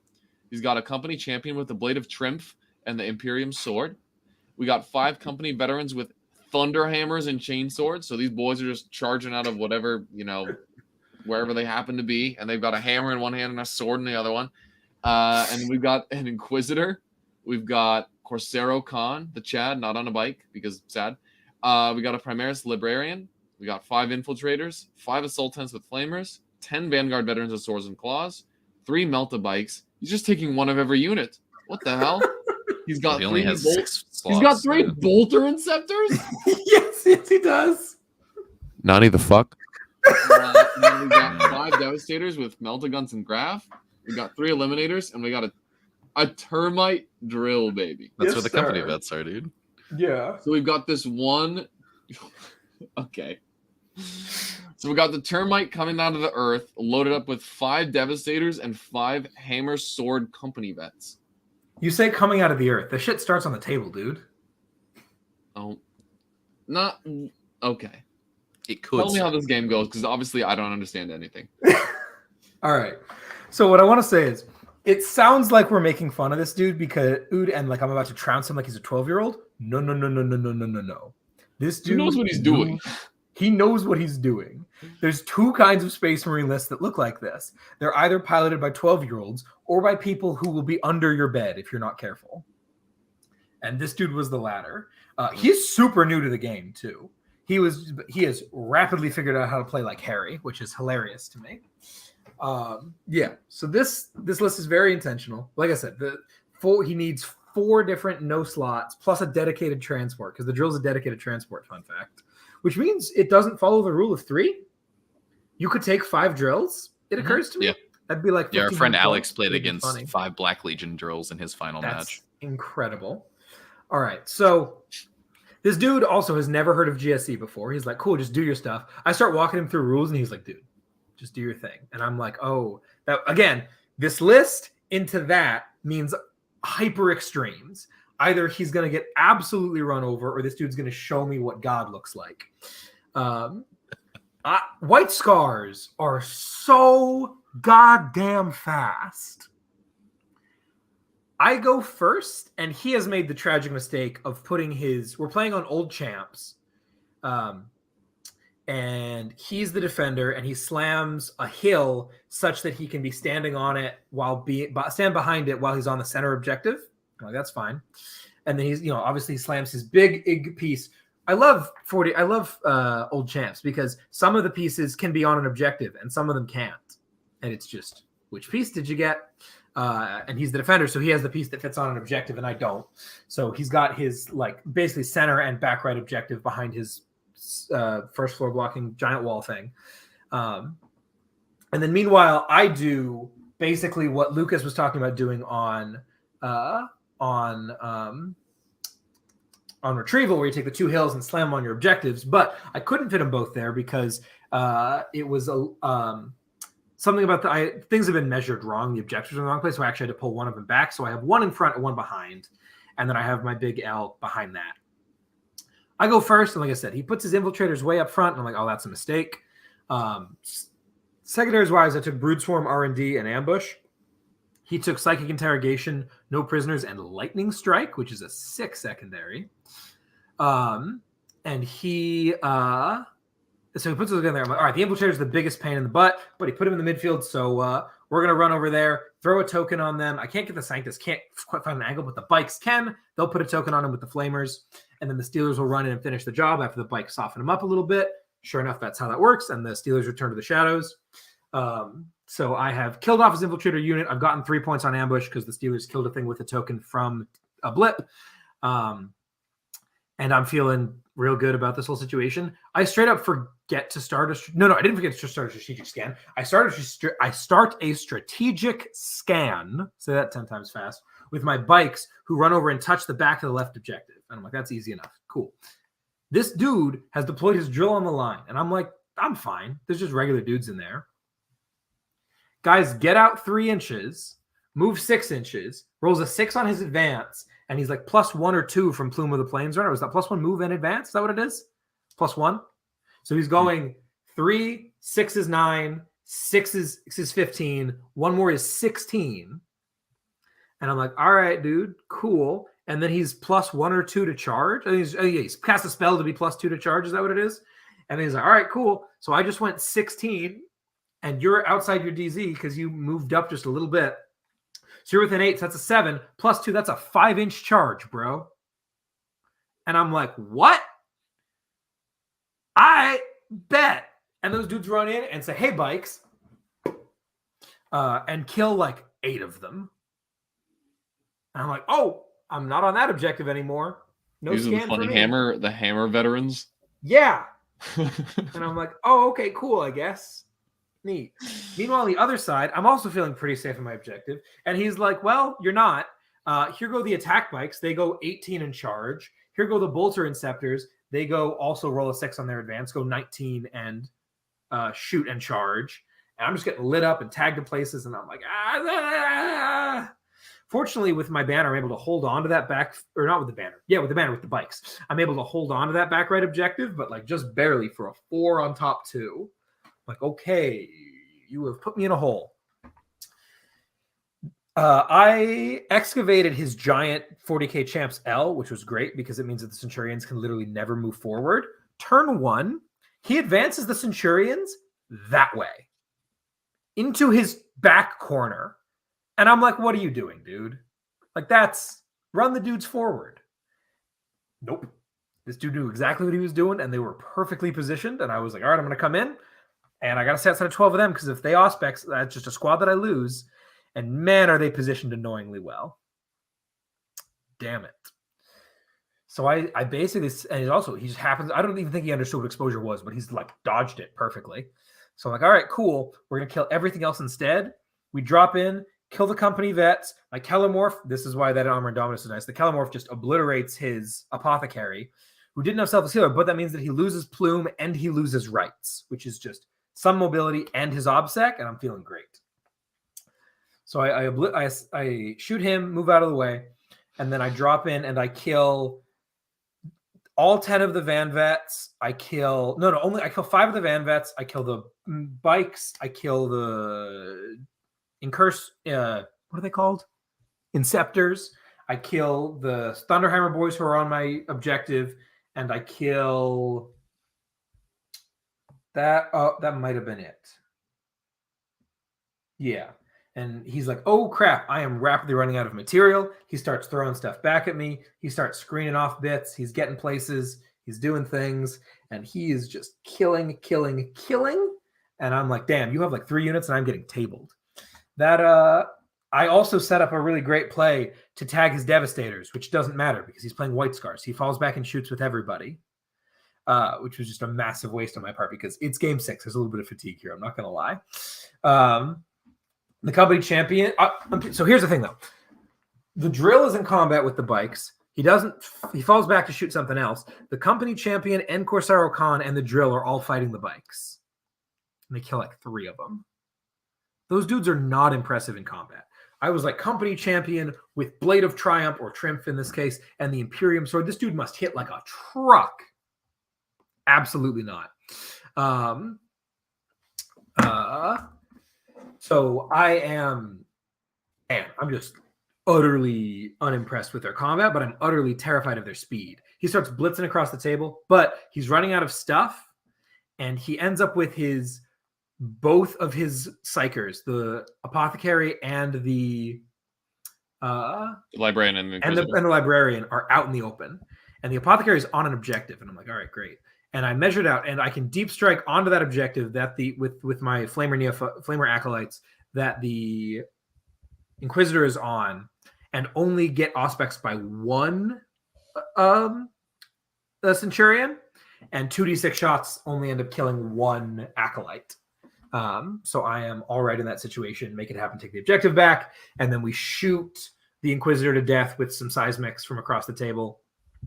And the Steelers have come in and surrounded my characters, so he's not getting a lightning strike off them. They then jump out and go charge that librarian and kill him. So his interrogate hard caps at 6, which is great because I needed that.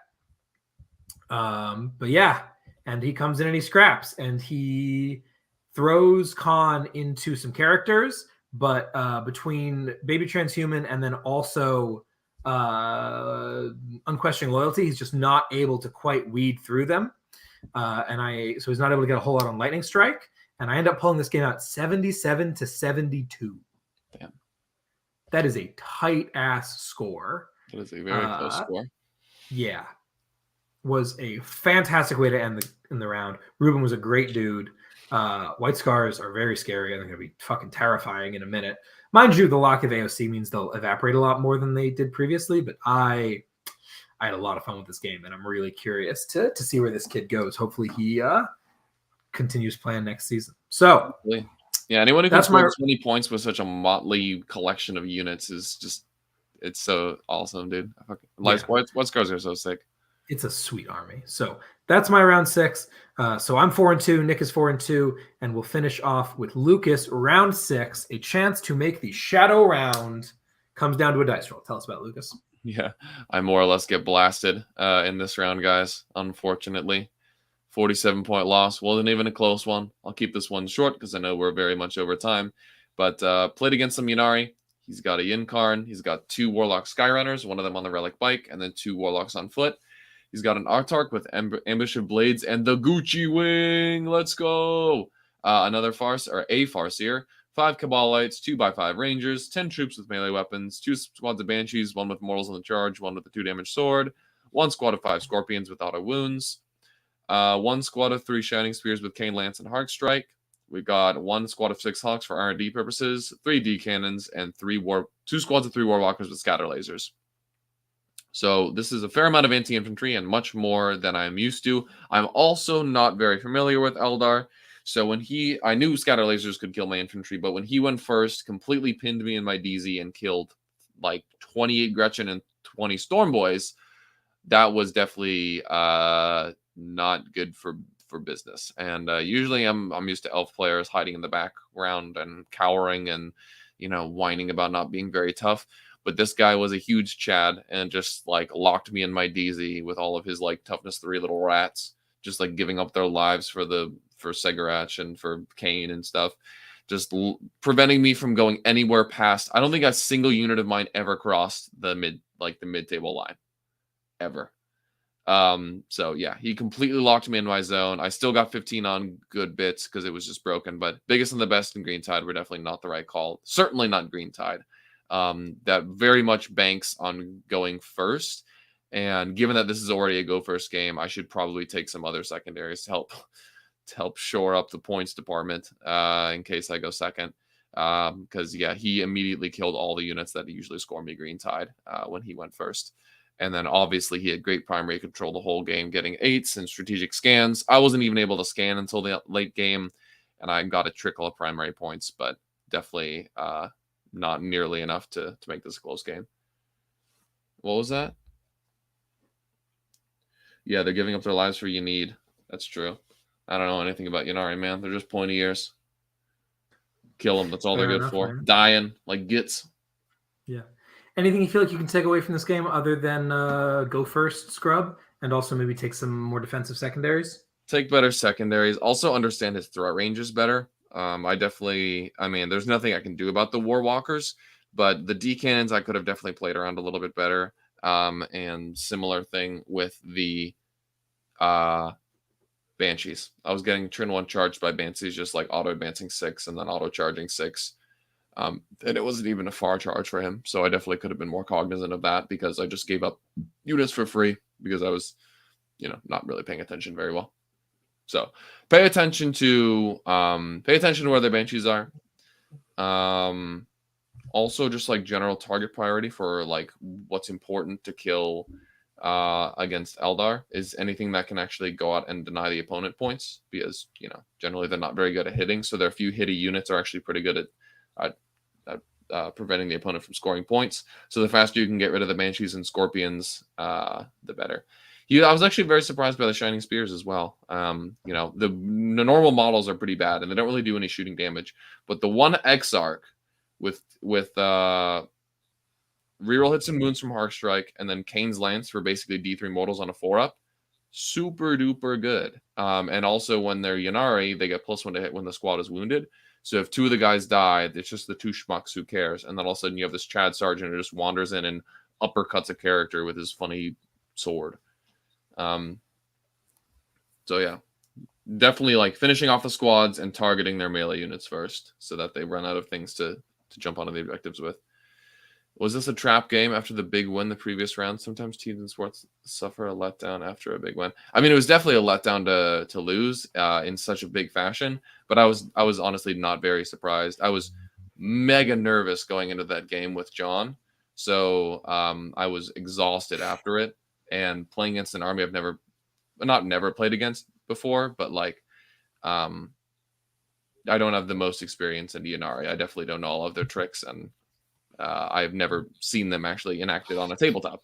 Or I've played against Ynnari before, especially with orcs, but I wasn't prepared for everything he could do to me, and then he got me with some of the tricks.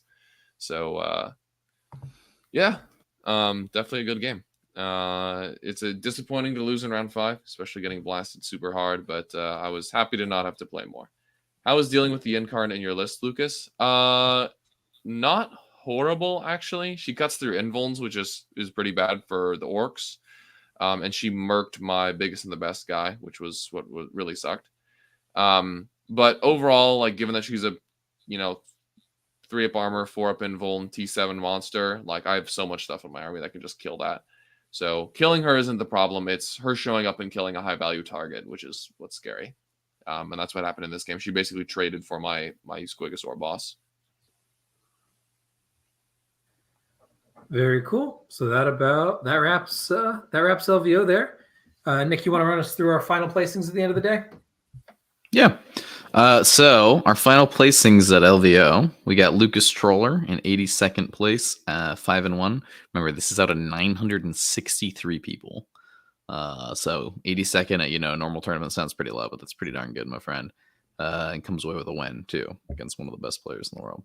We got myself in 146th place, 4-2, and then Tyler in 177th place, 4-2. Just the nature of battle points. You're gonna have, with that many people, you're just like placings, you're gonna kind of be all over the place. We also have the ITC rankings. They unlocked yesterday. We have the overall ITC rankings. We have myself in 53rd place. We have Tyler Bortel in 114th and Lucas in 279th. I don't know how many people total were in the ITC this year. The hard part is there's always over 20,000. Yeah. I feel like the last half is usually someone who went to one RTT. But like, that's still a lot of people registered, definitely more than I've seen in past years, which is really cool to see. Yeah. Also, this was bigger than LVO last year. LVO was like, what, 750? I think we rolled dice with something north of 800, but definitely under 900. So this is, LVO's grown every single year. Yeah. I mean, things are getting back on track. People are going to more events. Cool to see. Yeah, I don't remember where we said we wanted to be in the ITC. I think I remember like way back a year ago being like, when we said goals for the season, I was like, I'd love to be top 100 in the ITC or something. So if I said that, hey, nice, that's cool. Yeah, it is pretty funny. ITC points are a little silly. I think that's definitely something I've learned this year. Small reflection. It's basically how many big tournaments can you go to and go 4-2, 5-1 at. And after that, then it's like, all right, once you've done that 6 times, that's how many tournaments can you win or like get into the top 8. Yeah, for sure. And I think the numbers are changing such that it's a lot more about wins than it is about attendances, right? Yeah. Last But year, it's like if you go positive at a big event, you can definitely pick up like 195 points pretty darn easy. And if you do that 6 times, you're definitely getting in like the top 100 probably. Top 100 definitely needs a little bit more than 1,200,000. Oh yeah, fair enough. Maybe. All right, cool. So that's our wrap there. We'll do a real quick recap of some of the event stuff. We're not gonna talk for an hour about terrain. Yeah. What did you guys think? Let's do some of our basic stuff though. What did you guys think of the venue and the other stuff listed here? You want to start us off, Lucas? Yeah, it was the Rio. I mean, it was all right. It was a casino in Las Vegas. So Rio was pretty cool. Same as last year, same complaints as last year, same things we liked as last year. Overall, like the convention center, there's like a fair amount of room. There's enough room between the tables, so it's not like super cramped. And one of the big upgrades I will give FOG a lot of credit for this year is access to water. I forget what their situation was last year, but they got like whole, arrays of water bottles for us to just come and take by the front, like check-in desk. And that was awesome. Having water available for people to just drink throughout the day as they go through their games is paramount for just like having a good time and not getting a headache and cranky. So Especially easy access to that. Especially, yeah, given how little like tap water was available in the area, there was no like, do they even have they have like water bottle filling anything in the area down there? I don't think so, right? Yeah, they had like the big water jugs outside. They had some 5-gallon jugs, but those things got depleted. They also had a every day ton of quickly. free water. That's like, what we were just talking about. too. All the bottles were great. Yeah, they're a great substitute for that. Mild environmental disaster, but that's just how it goes. Yeah. I didn't get a headache all event, so 2 thumbs up to that. Yeah, nice. FLG. Bathrooms are fine. They're convention center, casino bathrooms. They were fine. The mission pack. I'm getting a little tired of playing through the packet in order. Just is less interesting. It also means we don't play either Tide of Conviction or Priorities, which are 2 of the better missions in my opinion. Certainly, or Death and Zeal, which is the best sweep and clear one. Way better than Conversion. It's better than Conversion, but I don't particularly. That's a low bar. Yeah. No Tide of Conviction is very sad, and no Priorities is also pretty sad because that mission is pretty nuanced. But yeah, so I'd love to just see a little variety in terms of what missions are played when, especially because the mission pack didn't change for some godforsaken reason. So yep. On the plus side, we will definitely not be playing this pack in Vegas next year. I don't even know how many FLG events are happening between now and the end of 9th, whenever that is. But yeah, we got a question here. Who won best hobby? First of all, how have we not yet talked about the most important thing that was awarded during this section at the end of the day? Ladies and gentlemen, please put your hands together for Nicholas Olsen Johnson, the best in faction Leagues of Votan. Well done, dude. That's hype. Nicholas Olsen Johnson is the first, to the best of my knowledge, he is the first member of any podcast under the Best in Faction or Best in Tabletop Network name to win a Best in Faction award. And he pulled the double crown, won both Votan and Votan Hobby. Very nice. Oh, yeah, dude. Nicholas also, someone in the chat asked, he does also come overall as best hobbyist among the 3 of us. He came in 107th. I came in 210th. Lucas came in 400 something. For those of you who don't really understand how the hobby stuff works, it's basically, did you bother to get paint judged at a sufficiently large event? Because if you make the top bracket, there's a lot of placings, and then everyone other than like the top 30 gets the same points. Just for getting judged. Also kind of like cheesed that one because I played that one team tournament with Aegis, which got me a ton of paint points. Oh, you got Aegis points for that? Oh, go home, dude. All right, yeah. Great job. If I could personally vote on best hobbyist out of the 3 of us, my vote would be Lucas. I would completely agree with that. Though also, he did play several events with his Chaos Knights that are in need of. Yeah, they're not an amazing. Oh yeah, they are very much 3-color min. They're 2-color min, baby. The primer's a third color, dude. Yeah, Totally. absolutely. Yeah. So good Primer, stuff gold, and there. silver. Fantastic wrap of the season. A couple of shout outs to some of our boys who also took home good awards. Our boy Stephen Trimble came home with Best Death Guard. Anthony Vanella, who defeated me in round 2, came home with Best Chaos Space Marines. We don't have the meme. Oh, we didn't put the meme in here. Oh, I'm sorry, Zane. It was a great meme. Upon his defeat at the hands of Lucas Troller, John was knocked out of Best Tyranids, which was swooped up by Innes Wilson, also of Stat Check. It actually also wasn't that close, for the record. I don't even know if winning, obviously winning LVO would have done it for John, but he would have had to done pretty darn well to overcome Innes on that. So that was pretty hype. Anyone else pull big awards that we should shout out here? I forgot. Not that I'm aware of. Cool. Well, shout out to all those guys. It was very cool. Let's talk. We did ask for questions. We should answer some questions. People pay us money to ask these questions. We should talk about them. Yep.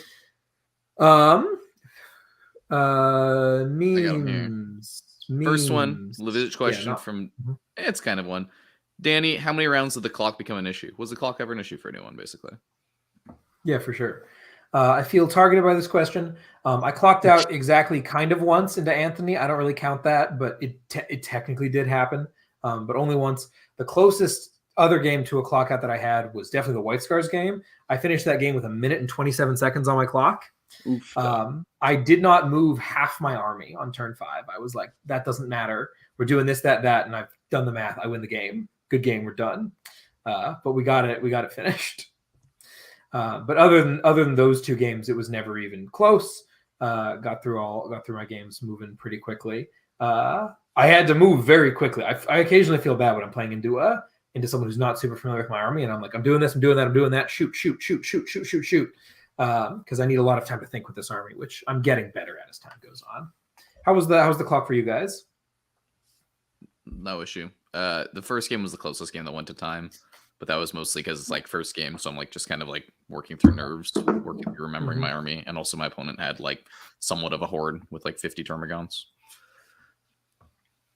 Yeah, I also had relatively no issues. There were a couple games where I got down to like 10, 15 minutes, but overall no issues altogether, which was good to hear, because I was a little worried coming back from Chaos Knights that playing an army with so many models was going to be time consuming, but made it happen. All right, cool. Nice. Lucas, Nick H asked, what's your favorite type of beans? Bush's seasoned black beans.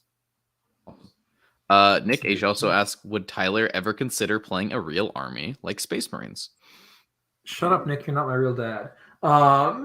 I like armies that do weird, janky nonsense, and armies that are going to stat check you off the table are generally not that exciting to me. GSC obviously has a little bit of both, which makes it really powerful and also really interesting.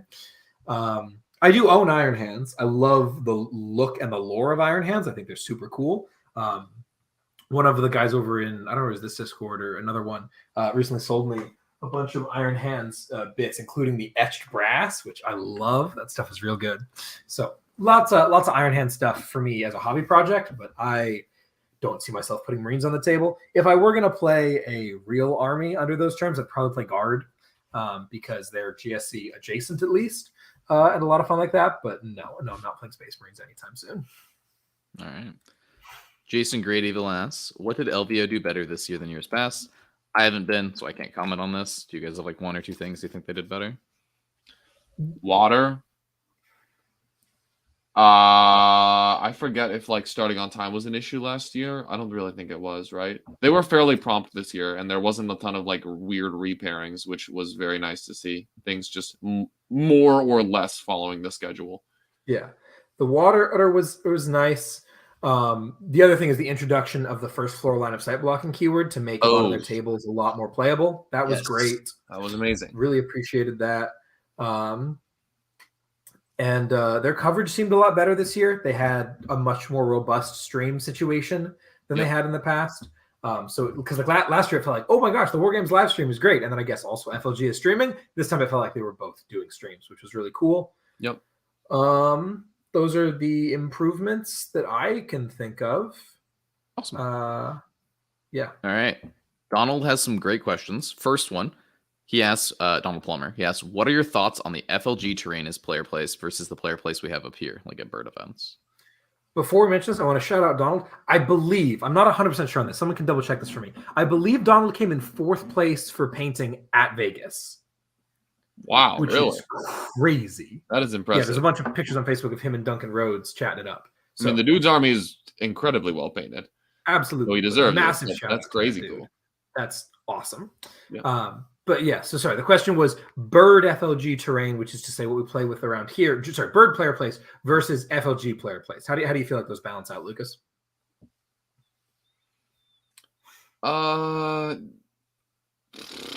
Man, I think bird stuff is much more shooting friendly because there's a lot of pieces that are A, smaller, and B, they don't have the first 4 line of sight blocking thing.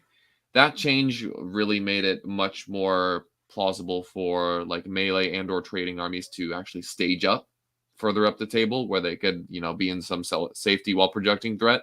So shooting armies couldn't just like blast you away. I feel like in general, fast shooting armies on bird tables can more or less get the angles they want to and just kind of shoot you no matter where you are, unless you're like all the way back on your board edge.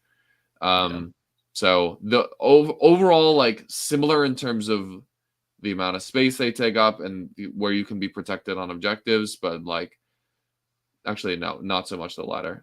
The terrain takes up about the same amount of space and you're using approximately the same pieces, but because of the first 4 line of sight change and some of the newer tables FLG has in particular, like the Chaos one and the Sisters one, very easy to hide relatively compact melee armies on them.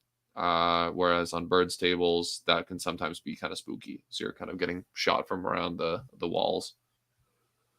Yeah, I would completely agree. I think a year ago today, we were saying, oh my gosh, Bird is doing player place way better than FLG is because his tables are a lot better. And I think it has swung back the other way and the gauntlet has been thrown down to Bird to step up some of his tables. He really likes those really fat based L's that are giant windows, which I don't think play as well as we used to think they did because fast guns are so real and so everywhere.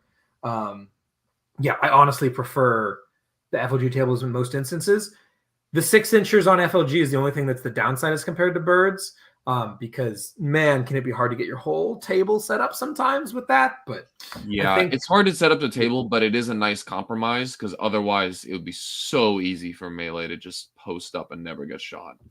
Yeah, if the angles are 2 inches closer to each other and you can stagger more easily. Mm-hmm. Like Tyler was saying, there's sometimes issues with, I don't know where to put this giant, 8-inch by 8-inch box that needs to be 6 inches from other pieces of terrain. That can be kind of an awkward thing to figure out with your opponent. But most opponents are nice folks and they can help you figure it out in a reasonably amicable way. So, yeah. You have anything to add to that, Nick? Yeah, I'd agree with most of that. I think some of the newer boards Bird has are pretty good. He has like these one boards that have like a bunch of L's, like the Chaos L. Oh, really? Which I think are pretty good. Yeah, I played a few of them at Slaanesh Miss.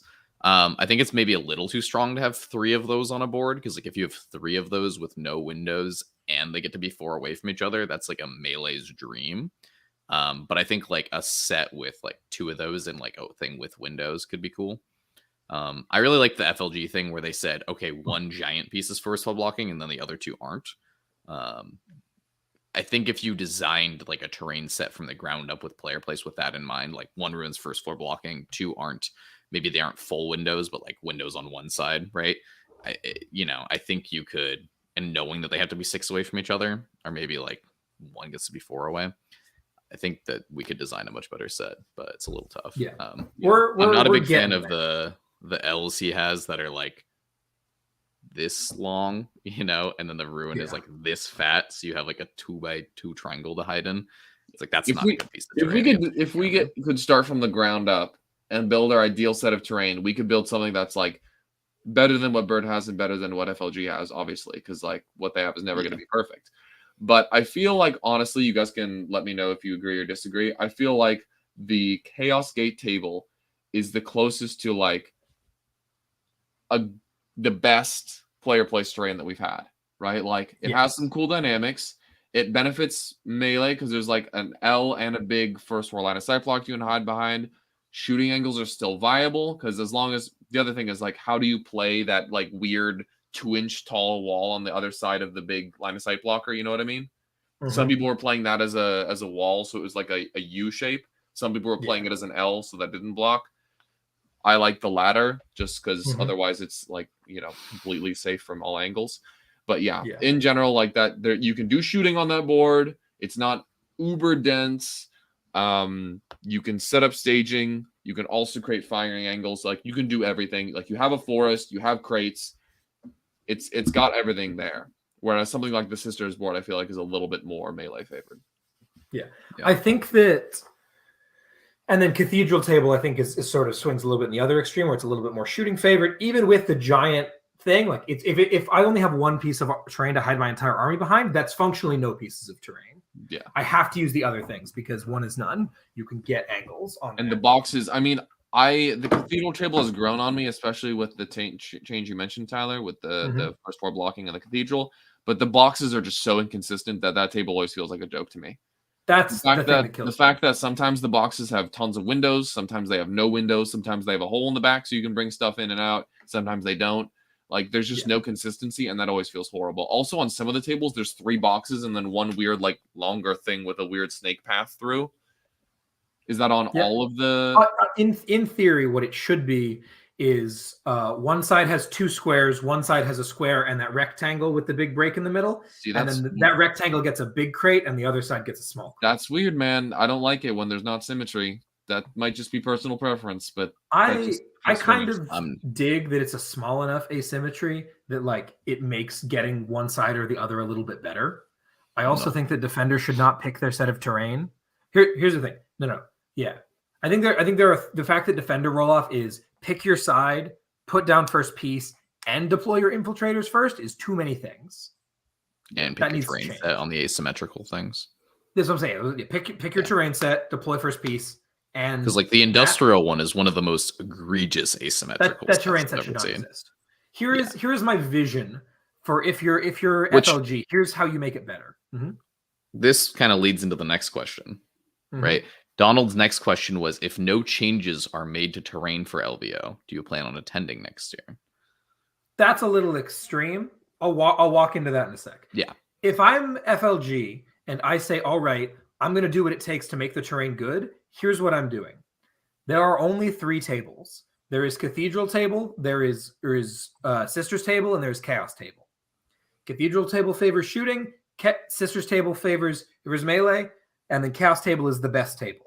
So I'm doing ranked tables, and we're doing Chaos Table at the top 20 or 30, and then we can mix in the other 2 going down. And then after like table 200, you can introduce some orc tables and maybe some what are those tables? Urban tables, I think is the other one that's pretty reasonable, and some field base. Yeah, those 3 can show up outside of the top minimum 100, preferably 200 tables. Those tables are 500 tables. You can play games. Yeah, I was like, they're fine. I wouldn't get mad about it, but I don't want them to be deciding top games.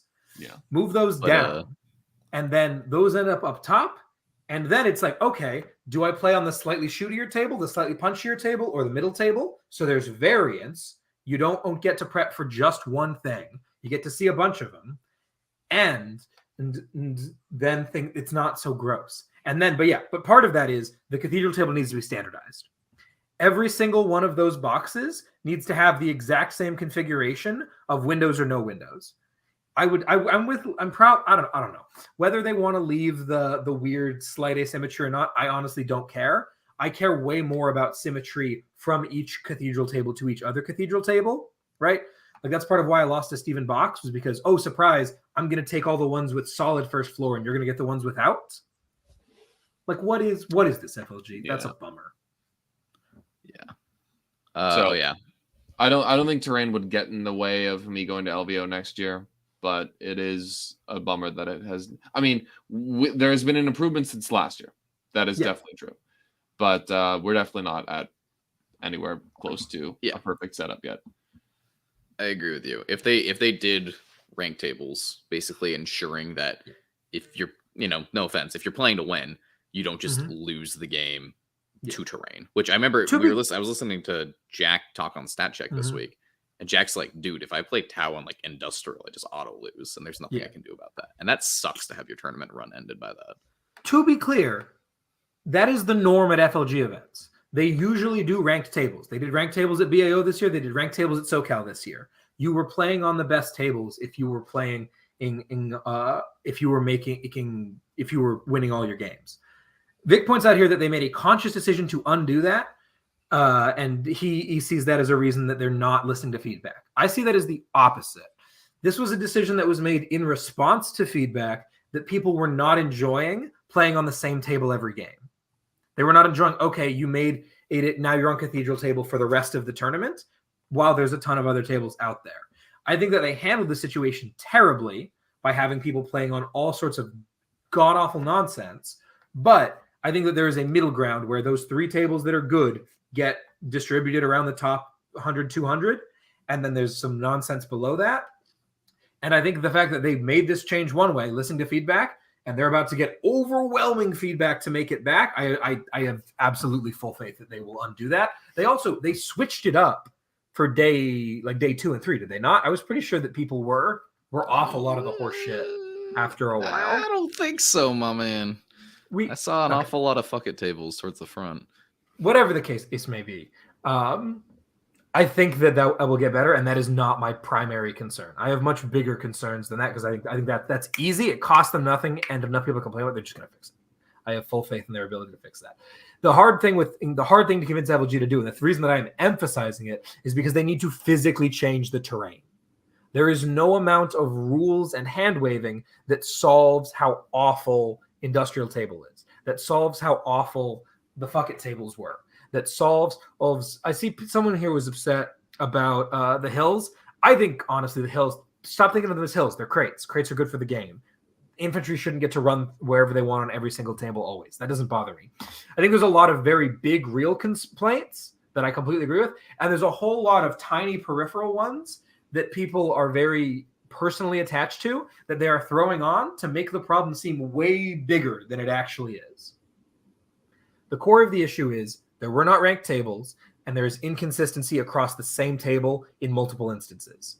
If you fix those 2 problems, everything else is fine. Like, the other complaints disappear, in my opinion.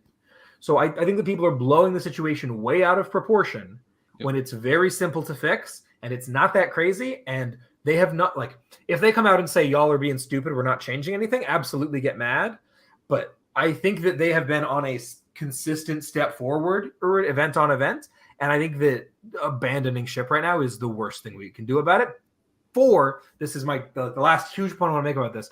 These events are the community, right? These are the biggest events in North America. They're not going anywhere, and people are going to continue to attend them in mass. I want them to be as good as they can be.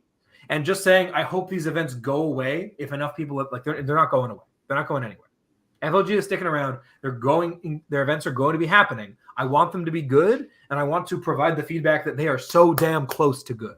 They're like 90% of the way there, and they're tripping at the very end of the finish line, and people are acting like they're running around like a chicken with their head cut off, and that's just not reflective of the situation.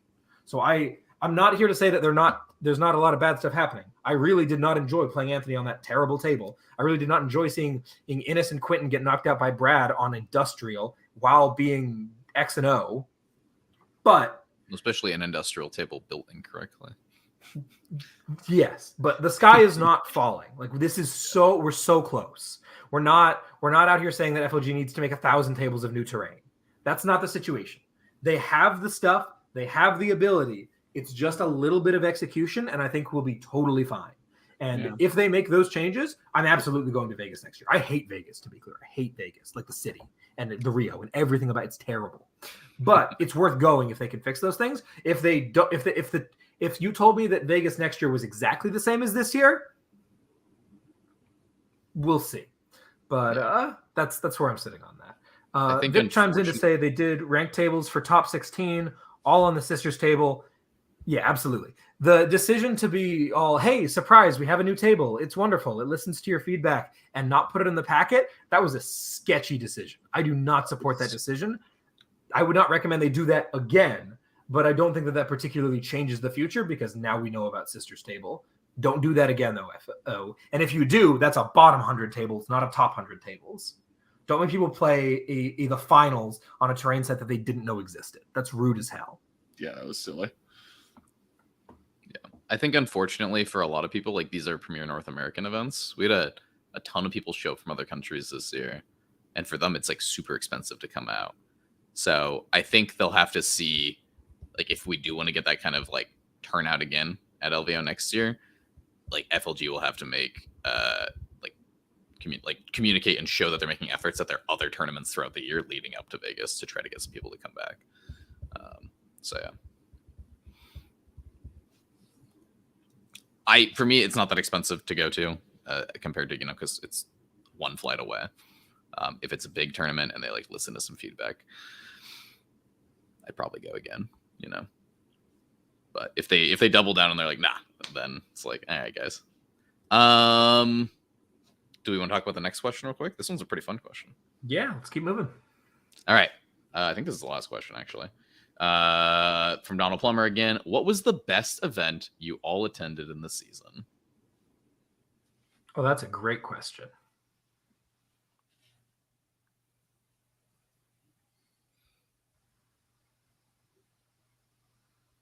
Ooh, that's hard. It is hard. It's quite hard. I'm gonna pull open my BCP and make sure I don't forget one because we did go to a lot of events this past year. A great idea. But yeah. I think I've got it down to 2. So I can start if you guys are still thinking. Yeah, go for it, please. I was thinking about this last night because I saw this question last night. This is a tough one because for me it was hard to separate a lot of the events that were really fun for me because it was like based off of like how many people came with us. Like traveling with you guys to Vegas was a blast. Like the 3 of us like sitting on the plane together, that was super fun. Was like the venue itself, like, was it like the place kind of sucked? Yeah, I don't love Vegas, but it was fun because I was with you guys, right? And that was like the same for a lot of these tournaments. Like what was it, GW Seattle? There were some funny like terrain things there, but like we all showed up in force and it was super fun. And like in there, like the venue was like clean and bright and like felt nice. BAO was super fun because I basically got to just hang out with you guys in your hometown.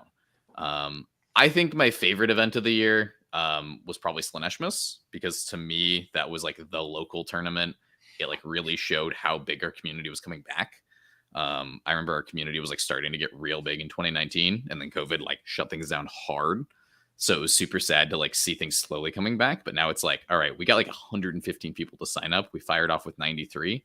I'm super excited for Slaanesh next year. And also like, I think there were like 20, 30 of our like closest friends showed up. Like pretty much everyone that we like play with locally. I met a ton of new people from Portland. I met a ton of people I played at local tournaments throughout the year and made new friends. And it just made me really excited about like the local scene ahead. Because I know our local scene is trying to do big things like try to do terrain. Like we can control the terrain at our local tournaments. Like our TOs are listening. We're trying to set up like local tournament circuits. And Slaanesh to me was like just all of that coming together. Also I won it, so that was fun. So yeah, that was definitely my favorite tournament of the year. But it was one of many great tournaments. I think my favorite was probably the where is it? Best in Tabletop Open, honestly, over the summer. It was fun seeing a bunch of the local folks play in a Bird GT, but also have people fly in from around the country. I mean, like not all that many, but lots of people still came in and played, which was super cool to see some new faces in the store.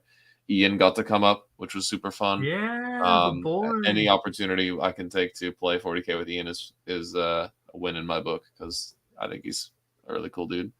So yeah. And you got to beat the crap out of Violence. And I got to beat Violence on stream. Yeah. While not understanding my own rules. You'll have to hear it. Yeah, while Giga cheating. Typical Lucas. Yeah. You know me. Yeah, very cool. Yeah. That was probably my favorite one. Yeah. I am tempted to say that for similar reasons. And I also, depending on how I came in either first or second of that event, depending on who you ask. But that was a ton of fun and had some of my favorite games. I think by games, those were the best 6, 7, if you count Trimble, games that I played in an event.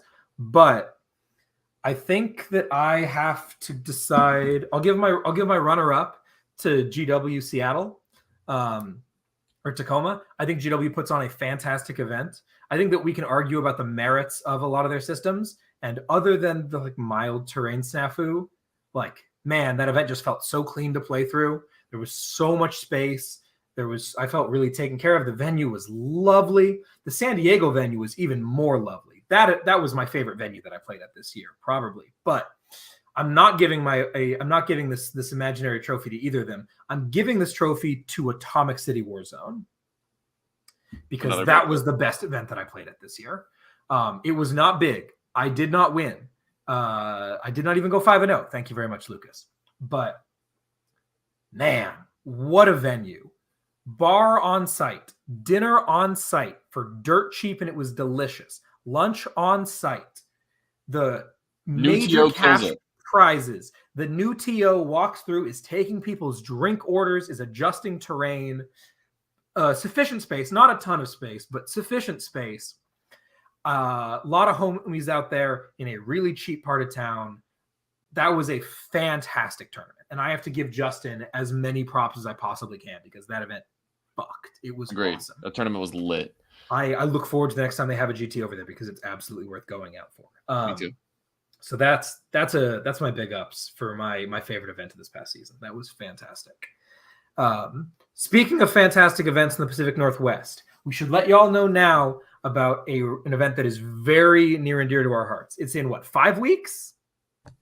Thereabout, yeah, something like that. About 5 weeks, there's an event that's coming up by the name of Rosehammer GT. It's March 11th and 12th. It's being put on by our boy Colton.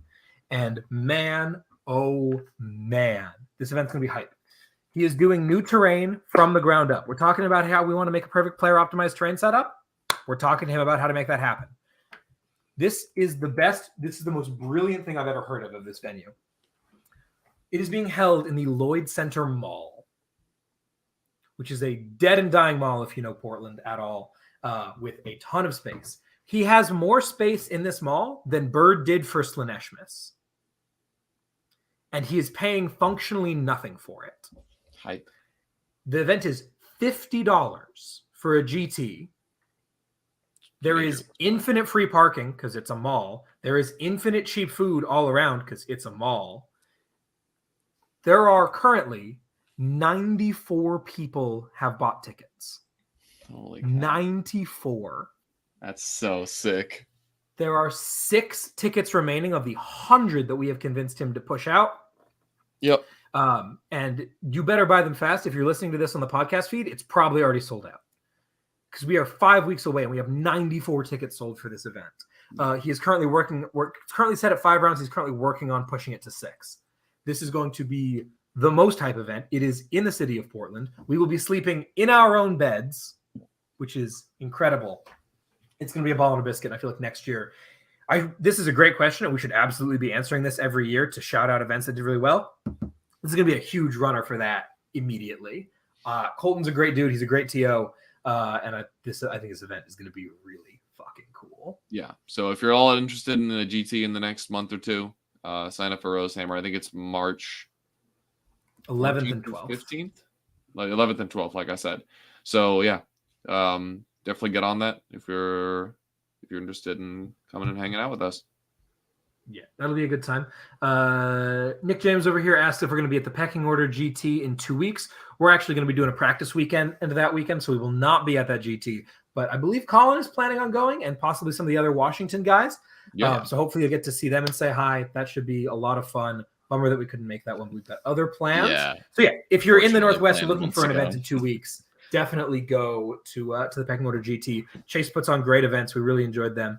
I have a feeling that if Rosehammer isn't our top event next year, Brood Wars is going to be. Oh yeah. Because that is hype. That is the other thing we have to promo. If you've been listening for 3.5 hours and you somehow don't know about Brood Wars, you got to know. It is June something or other? June. It's Chase's first. Is it his first team event? It's his first team event. We're doing 5-man the first big teams. team event in the Northwest. Yeah. It's 5-man teams, tons of venue space. He has room for like 100 teams or something ludicrous like that. It is, I will tell you, the same weekend as GW Kansas City teams. So if you're looking for a teams event that doesn't require you fly to Kansas City, where you could see such incredible, beautiful people as us, come on up for that. It's going to be hype. If you're struggling to find a team, DM us. We'll get you into the Discord there. There's a whole bunch of people who are looking to get stuff figured out. Team 40K is the best 40K. It just is. And I think that is going to be real exciting. So get hyped and start thinking about going to that. It's going to be a ton of fun. We're definitely going to be bringing a hell of a team, and we'll be curious to see what other people can show up with to give us a run for our money. Yep. Awesome. I do want to acknowledge one final question, which we're not going to have time to answer today. Mick Werp was asking about like major terrain formats and biggest advantage and drawback. We have an extensive terrain episode. I don't remember the number of it, from like a few months back. I would give a listen to that if you want to hear our opinions on terrain. And we'll definitely be talking about it more in the future as we practice more on like WTC terrain and other terrain formats.